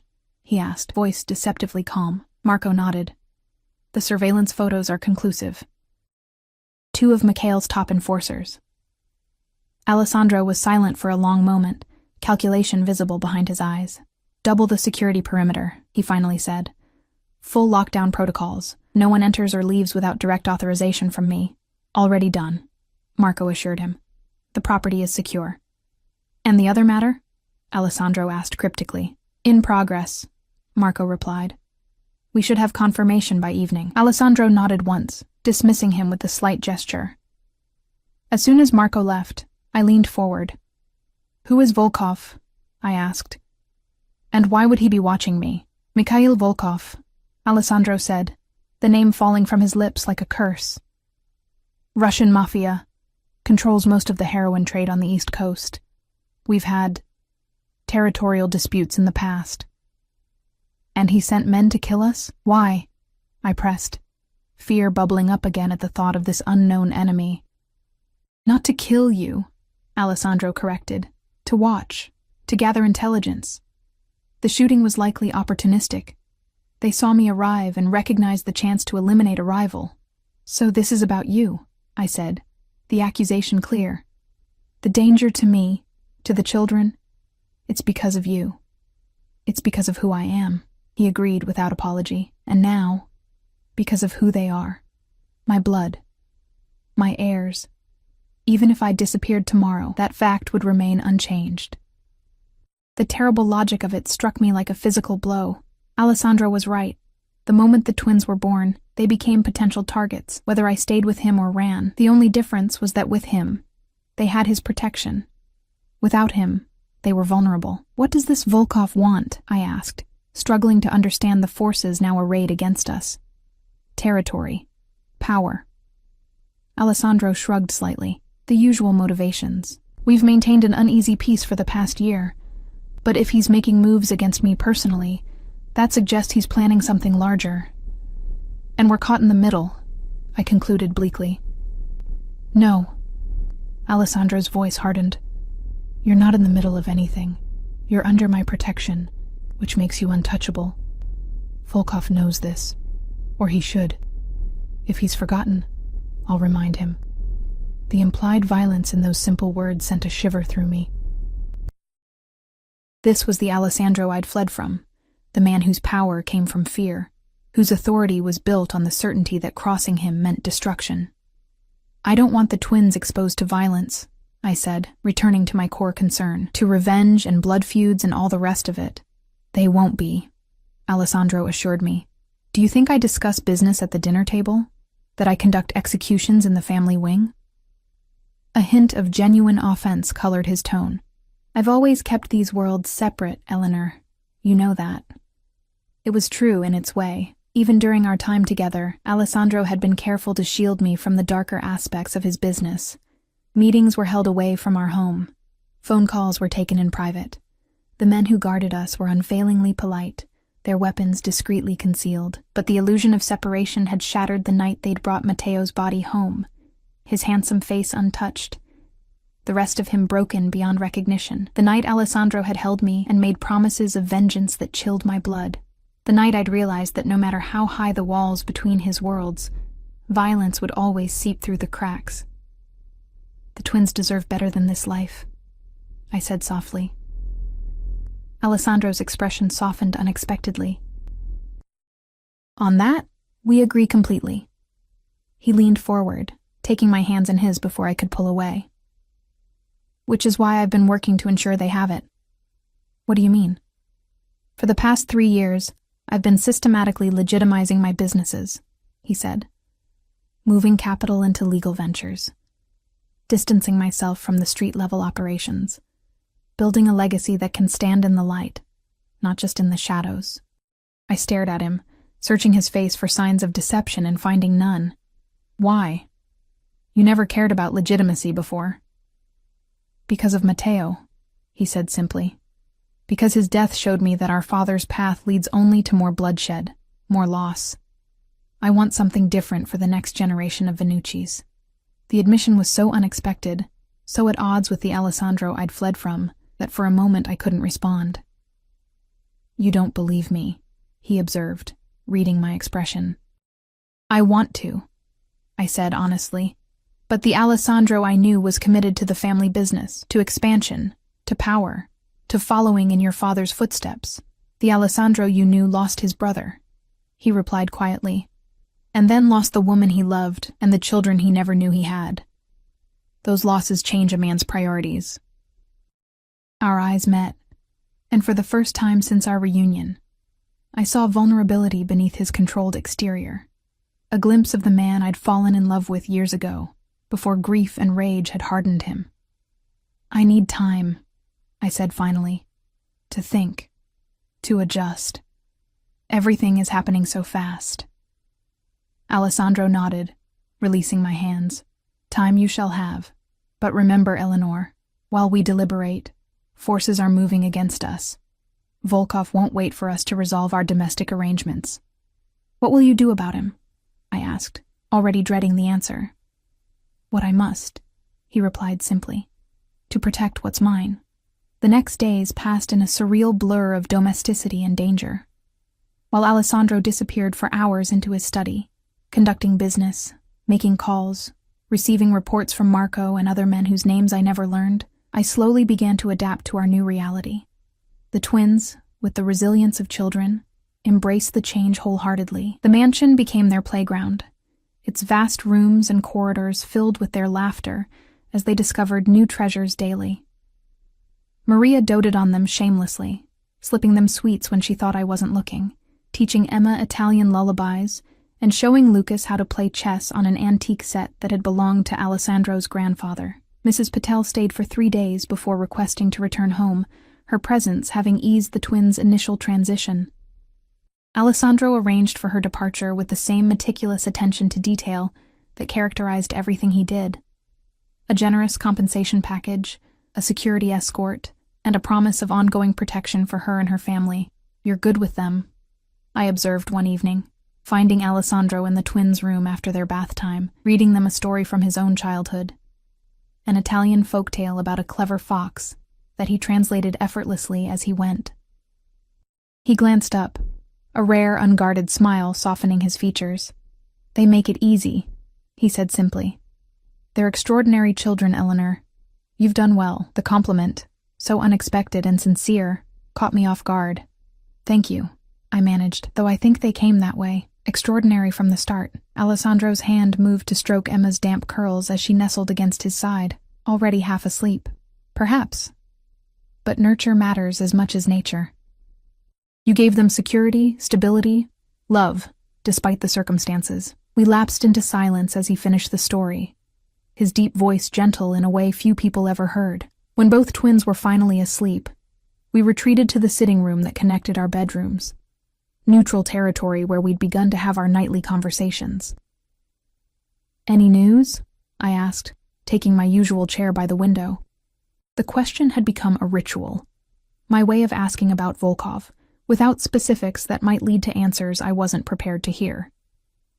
Alessandro poured himself a small measure of scotch from the decanter on the side table. Nothing concrete, he replied. But my sources indicate movement in his organization, preparations of some kind. I nodded, accepting this vague update as I had the others. In truth, I didn't want details. I didn't want to know what preparations might mean, or what Alessandro's countermeasures entailed. Plausible deniability, I told myself. A moral buffer between me and the violence that always lurked at the edges of his world. I spoke with Dr. Montgomery today, Alessandro said, changing the subject. She'll be here tomorrow to meet the twins. Her credentials are impeccable. Degrees from Harvard and Oxford, specializing in early childhood development. A doctor? I frowned. The twins aren't sick. Not that kind of doctor, he clarified. A child psychologist, to assess how they're adjusting to the changes, to help us navigate this transition in a way that minimizes any negative impact. The thoughtfulness of the gesture was so unexpected that for a moment I could only stare at him. You arranged for a child psychologist? Of course, he said, as if it were the most natural thing in the world. Their well-being is my primary concern. I may be new to fatherhood, but I'm not new to responsibility, Eleanor, I know that, I admitted. I just didn't expect this level of consideration. Something flickered in his eyes, hurt, perhaps, at my low expectations. I told you before, I want something different for them than what I had, than what I've been.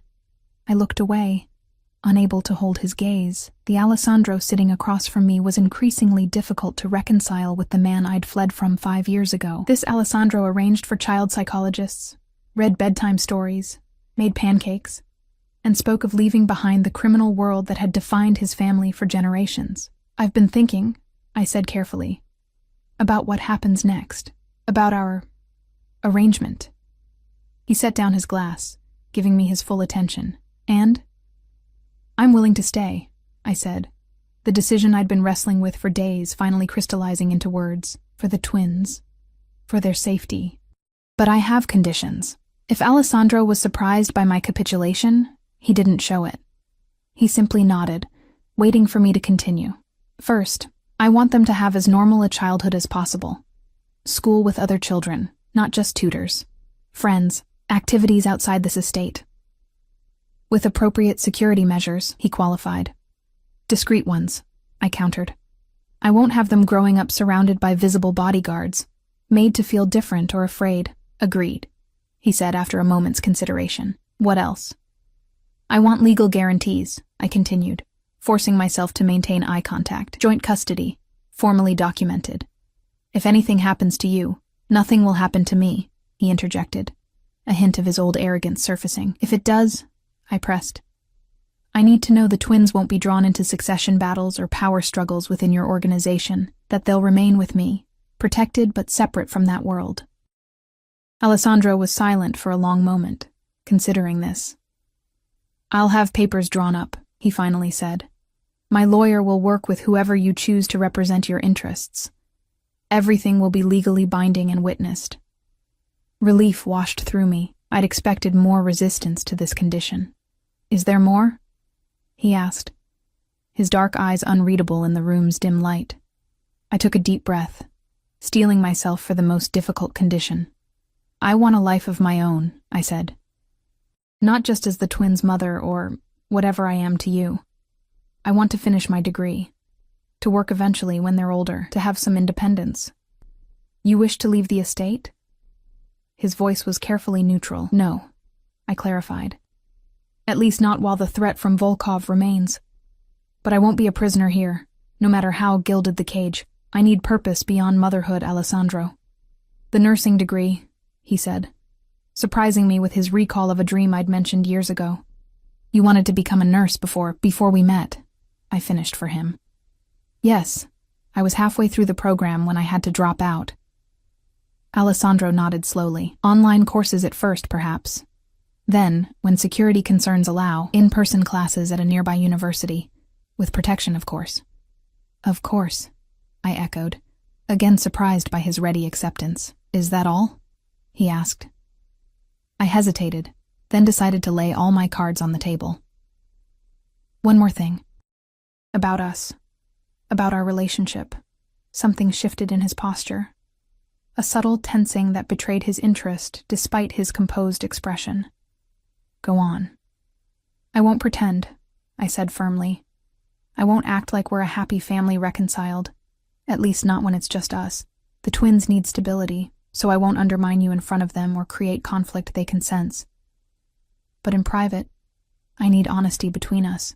I need time, Alessandro. Time to know the man you are now, not just the man I left. And if that man is someone you could care for again? He asked, his voice dropping lower. Someone you could forgive? The question hung between us, charged with all the complicated history and unresolved feelings we'd been carefully navigating around. I don't know, I answered honestly. 5 years is a long time. We've both changed. Some things don't change, Eleanor. He set his glass down and stood, moving to the window beside my chair. Outside, moonlight silvered the landscape, casting long shadows across the manicured gardens. Some things are as constant as the stars. I knew he was speaking of his feelings for me. Feelings I'd once returned with equal intensity. But love hadn't been our problem. It was everything that came with it. The danger, the moral compromises, the fear that had ultimately driven me away. Time, I repeated, not trusting myself to say more with him standing so close, his familiar scent stirring memories I'd fought to suppress for years. Time you shall have, he agreed quietly, though I warn you, my patience has limits, especially when I know what we once had, what we could have again. Before I could respond, a soft knock interrupted us. Marco stood in the doorway, his expression grim enough to immediately dispel the intimacy of the moment. "Forgive the intrusion," he said, addressing Alessandro. "But we've received information that requires immediate attention." Alessandro's demeanor shifted instantly, the private man vanishing behind the mask of the businessman, or the crime lord. "Volkov?" Marco nodded once. "We've confirmed his intentions. The timetable has accelerated." A muscle ticked in Alessandro's jaw, the only outward sign of his reaction. "Very well. Convene the lieutenants in my study. 10 minutes. Marco departed with a slight bow, leaving us alone again in a room that suddenly felt colder. "What's happening?" I asked, wrapping my arms around myself. "Nothing you need concern yourself with," Alessandro replied, his voice distant in a way it hadn't been moments before. "Don't do that," I said, sharper than I'd intended. "Don't shut me out when it concerns the safety of my children." He looked at me for a long moment, then inclined his head slightly, acknowledging the rebuke. "We've received confirmation that Volkov is planning a coordinated move against several of my business interests, simultaneously targeting multiple locations to stretch our defenses." "An attack?" I asked, my mouth suddenly dry. "Here?" "No," he assured me. "The estate isn't on their radar. This is about territory, business assets, but the scale suggests a larger objective than simple expansion." "What do you think he wants?" Alessandro's eyes met mine, dark and unflinching. "To eliminate a rival, permanently." The implication was clear. Volkov wasn't just after Alessandro's business. He was after Alessandro himself, and by extension, anyone connected to him. "The twins," I whispered, fear clawing at my throat, "are safer here than anywhere on Earth," Alessandro completed firmly. "The estate's security is impenetrable. No one approaches without being detected miles away." "But you'll be leaving," I guessed, reading between the lines of Marco's summons. "To deal with this threat, briefly," he confirmed. 2 days, perhaps 3. I need to be seen, to coordinate our response personally, to send a message. I didn't ask what kind of message. I didn't want to know. "When?" I asked instead. "Tomorrow morning, early." I nodded, absorbing this. Just as we'd begun to establish some fragile equilibrium, he would be gone, leaving me alone in this massive house, surrounded by his men but without his presence. "The twins will be disappointed," I said, thinking of how quickly they'd bonded with him, how Lucas now sought his approval for every small achievement, how Emma saved the purple jelly beans for him because she'd learned they were his favorite. "I'll explain before I go," Alessandro said, "and I'll call them every evening. It's a necessary absence, Eleanor. Surely you understand that."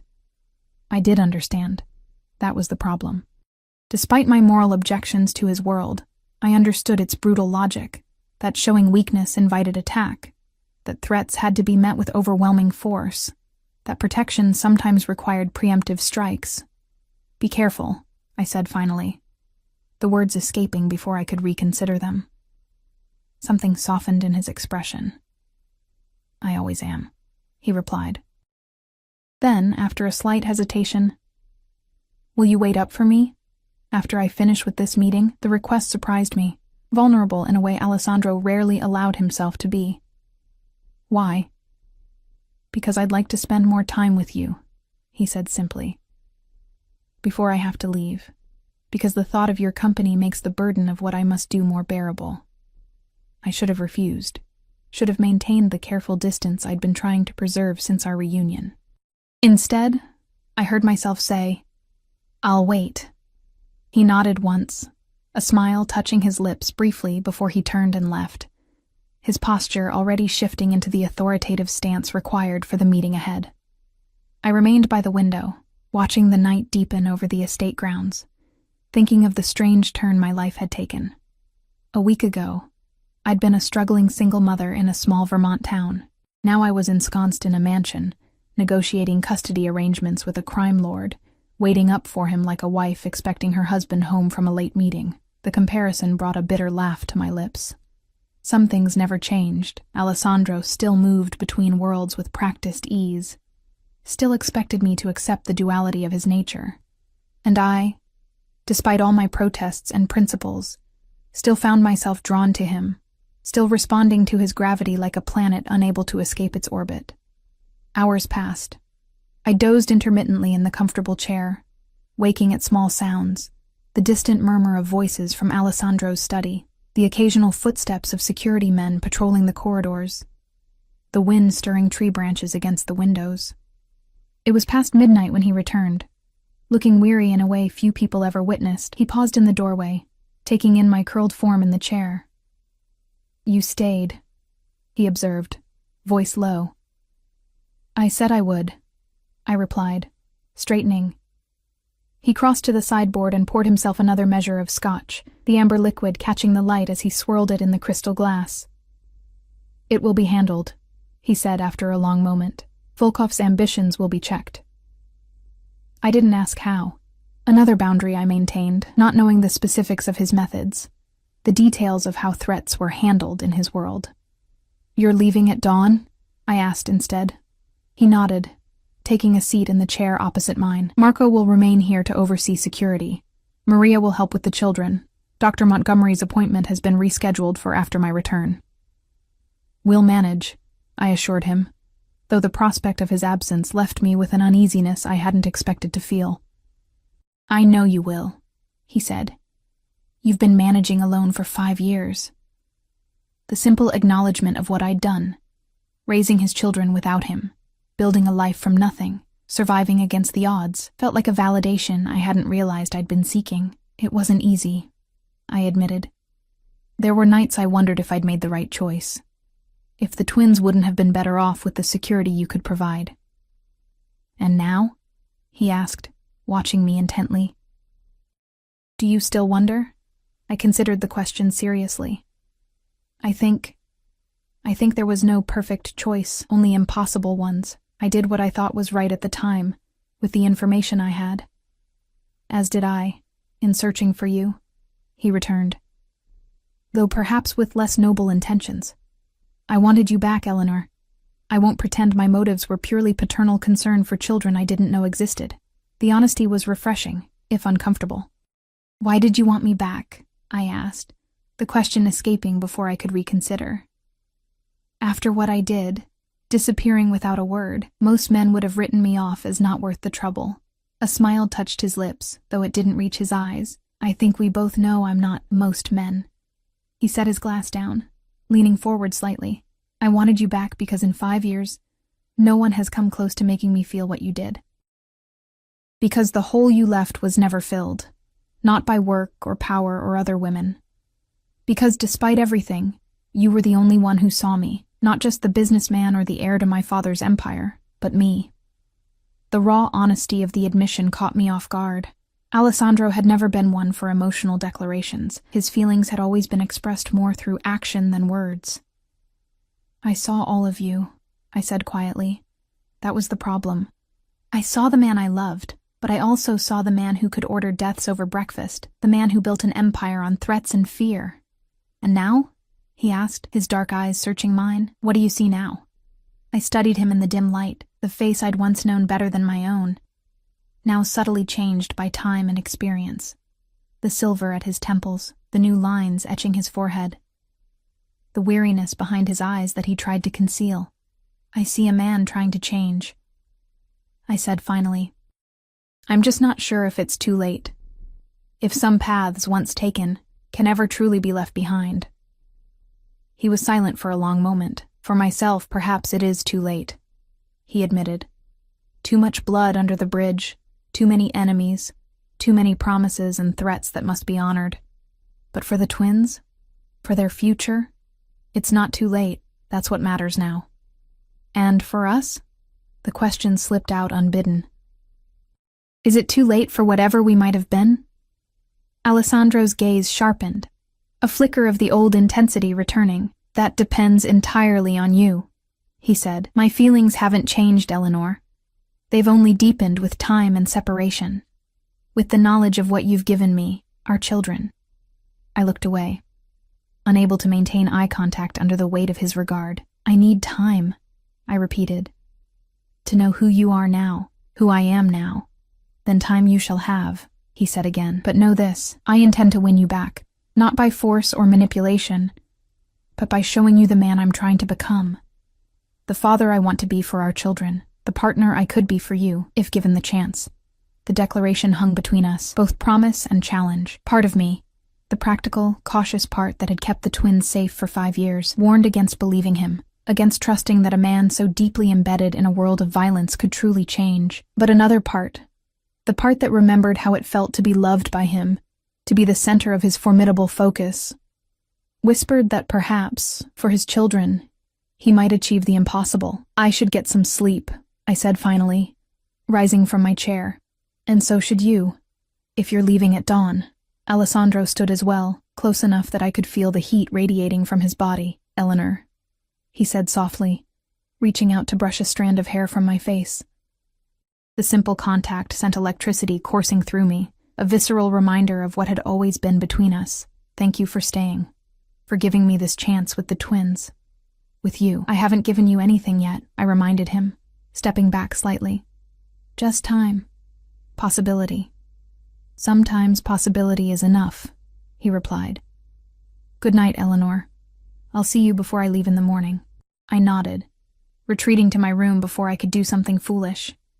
Like lean into his touch, like tell him I'd missed him too, like admit that in my darkest moments over the past 5 years, I'd sometimes wished for his strength beside me. Sleep came fitfully that night, my dreams a confused jumble of past and present. Alessandro as I'd first known him. Alessandro reading to our children. Alessandro surrounded by men with guns. Alessandro lying in a pool of blood while Volkov stood over him. I woke before dawn, heart racing, the last image still vivid behind my eyelids. I slipped from my bed and moved to check on the twins, finding them sleeping peacefully, untroubled by the adult concerns that kept me awake. Lucas had kicked off his blankets as usual. I tucked them back around him, brushing a kiss against his forehead. Emma clutched her elephant. Dark lashes fanned against her cheeks in slumber.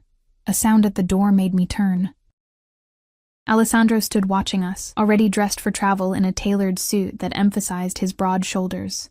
He'd always been handsome, but something about seeing him there, in the doorway of our children's room, struck me with particular force. I was coming to say goodbye, he said softly, entering the room to stand beside me. I didn't expect you to be awake yet. Bad dreams, I admitted. Couldn't sleep. He nodded, understanding without needing elaboration. I won't wake them, he decided, looking at the peaceful faces of our children. Better they remember me from last night's bedtime stories than a hurried goodbye. I'll tell them you had important business, I promised, that you'll call tonight. Thank you. His gaze moved from the twins to me, taking in my sleep-rumpled appearance with a softness I remembered from our past. Take care of them. And yourself. I will. I hesitated, then added, Come back safely, Alessandro. They need you now. They've just found you. Something flickered in his eyes, surprise, perhaps, at my implicit acknowledgement that his presence in their lives mattered. I'll return as soon as it's done, he promised.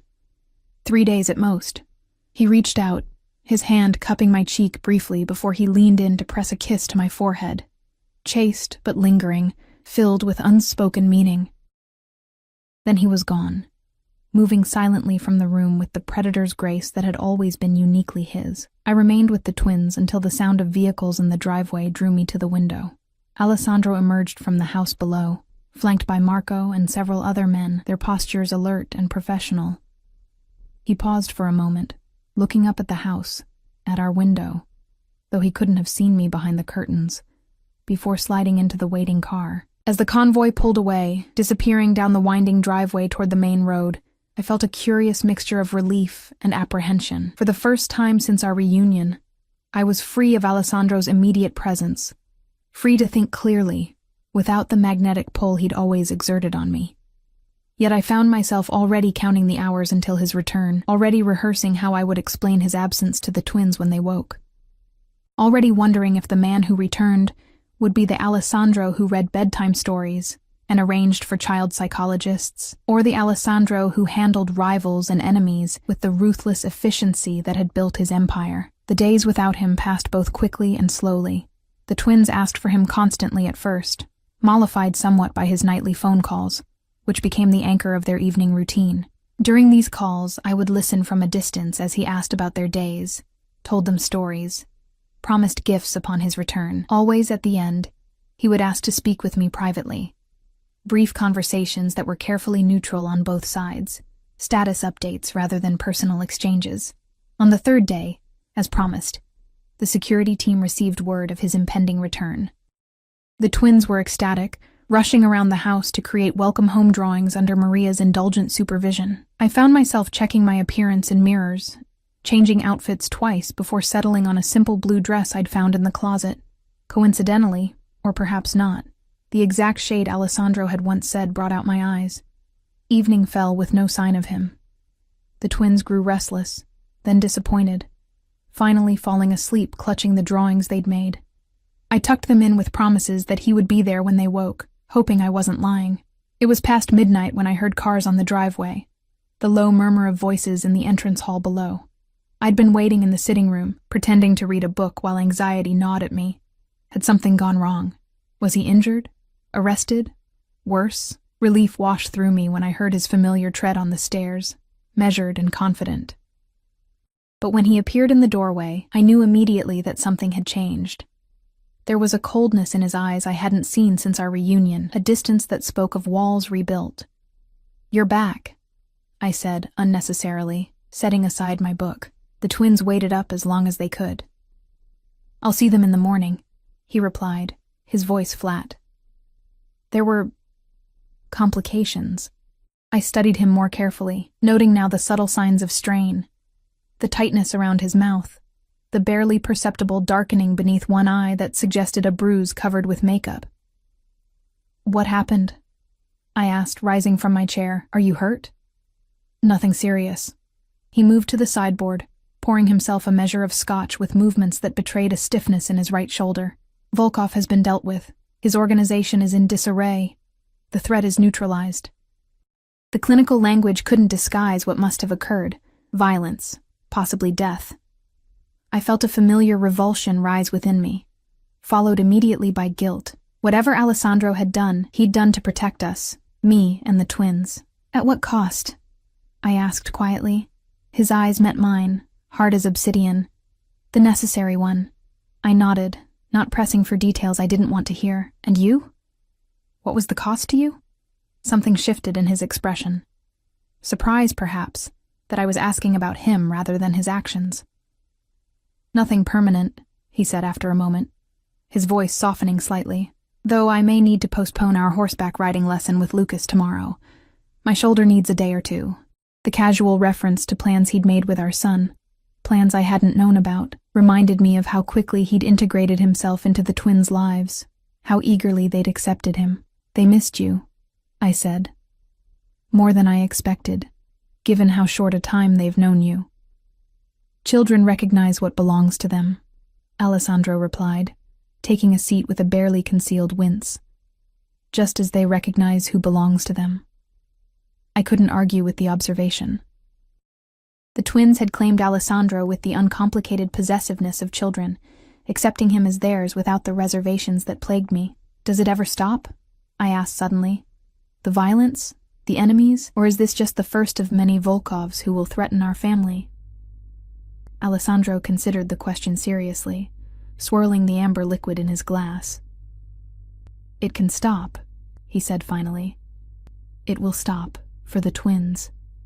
I've already set certain things in motion, legitimate businesses that can sustain us, political connections that provide protection through legal channels, investments that will secure their future without the need for alternative revenue streams."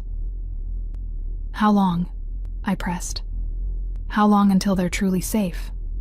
Until we're not looking over our shoulders?" 2 years, he said with surprising specificity. Perhaps 3. Time to fully extricate ourselves from certain obligations, to transfer power to trusted lieutenants, to establish the twins' future as separate from the family's past. He looked at me directly. I've already begun the process, accelerated it, since finding you and the children. What happened with Volkov only confirms the necessity of this transition. I wanted to believe him. Wanted to trust that the man before me, this complex blend of ruthless crime lord and devoted father, could achieve what generations of his family had not, escape from the cycle of violence and retribution that defined their world. And in the meantime? I asked. More nights like this? More enemies to be handled? Fewer, he promised. And none that will touch our family directly, if I can help it. He set down his glass, leaning forward despite what must have been considerable pain in his shoulder. Eleanor, I know what you want for them. What you've always wanted. A normal life. Safety. Innocence preserved as long as possible. I want that too. Do you? I challenged. Or do you want them to follow in your footsteps? To inherit not just your wealth, but your empire? No, he said with unexpected vehemence. Never that. I want them to have choices I never had. I want Lucas to become whatever he dreams of. Doctor, artist, businessman. I want Emma to have every opportunity, every door open to her.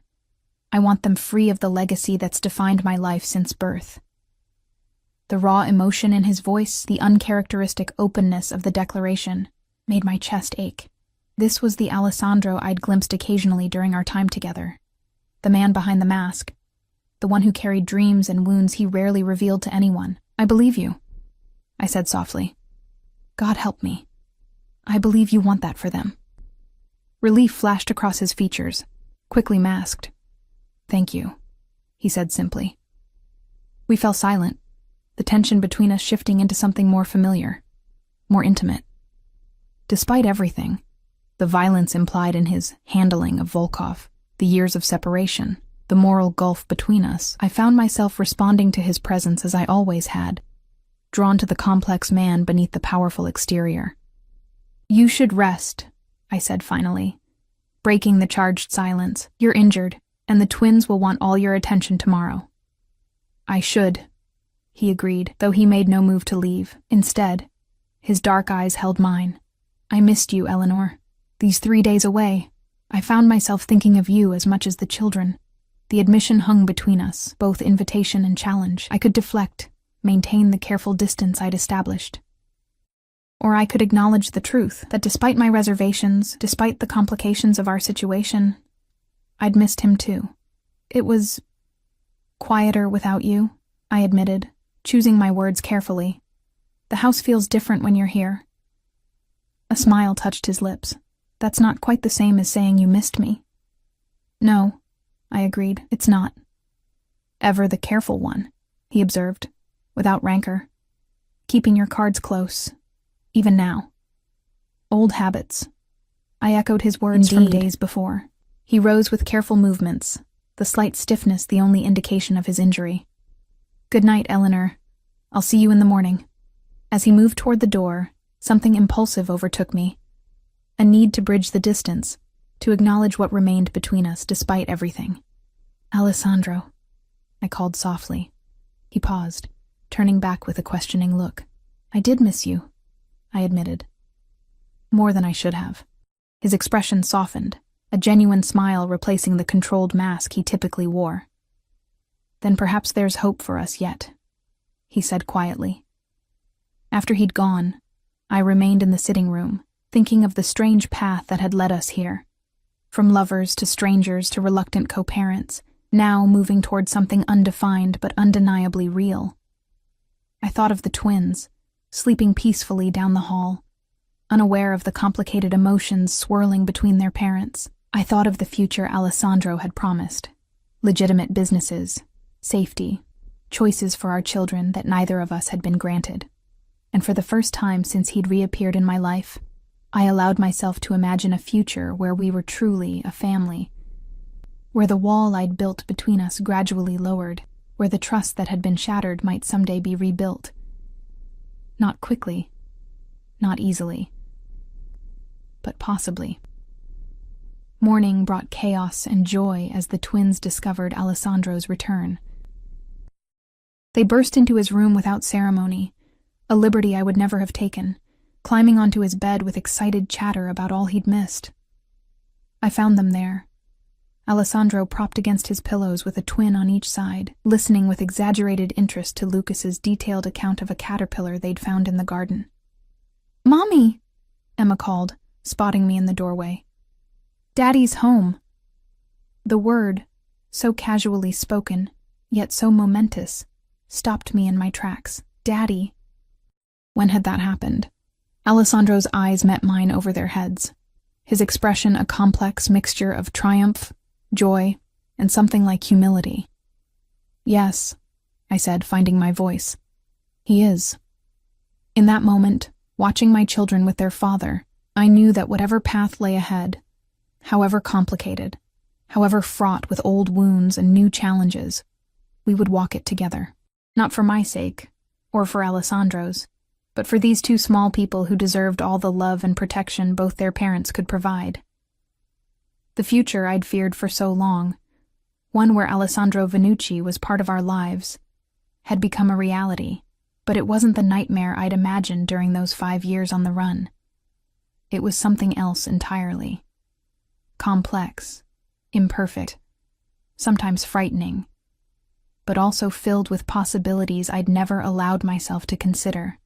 As Alessandro met my gaze over our children's heads, I saw in his eyes the same realization, that the family we'd created, against all odds and despite our best efforts to the contrary, might just be worth fighting for, worth changing for. And for the first time in 5 years, I let myself believe in the possibility of happiness. Not the uncomplicated joy I'd once imagined, but a deeper, harder-won contentment, built on truth, on acceptance, on facing the darkness together, rather than fleeing from it alone. "Come here," Alessandro said softly, patting the bed beside him. "There's room for one more." After a moment's hesitation, I crossed the room and joined my family on the bed, completing the circle as Emma immediately climbed into my lap. Alessandro's arm, the uninjured one, extended along the pillows behind me, not quite touching but present, supportive. As the twins chattered and laughed, their joy filling the room like sunshine, I felt Alessandro's fingers tentatively brush against my shoulder. A question, not a demand. After a moment's consideration, I leaned back slightly, accepting the contact, the connection. His smile, when it came, was worth the risk. Not the calculated charm he showed the world, but something real and rare, the smile of a man who had fought and bled and sinned, but who had finally found his way home. And despite everything, I smiled back.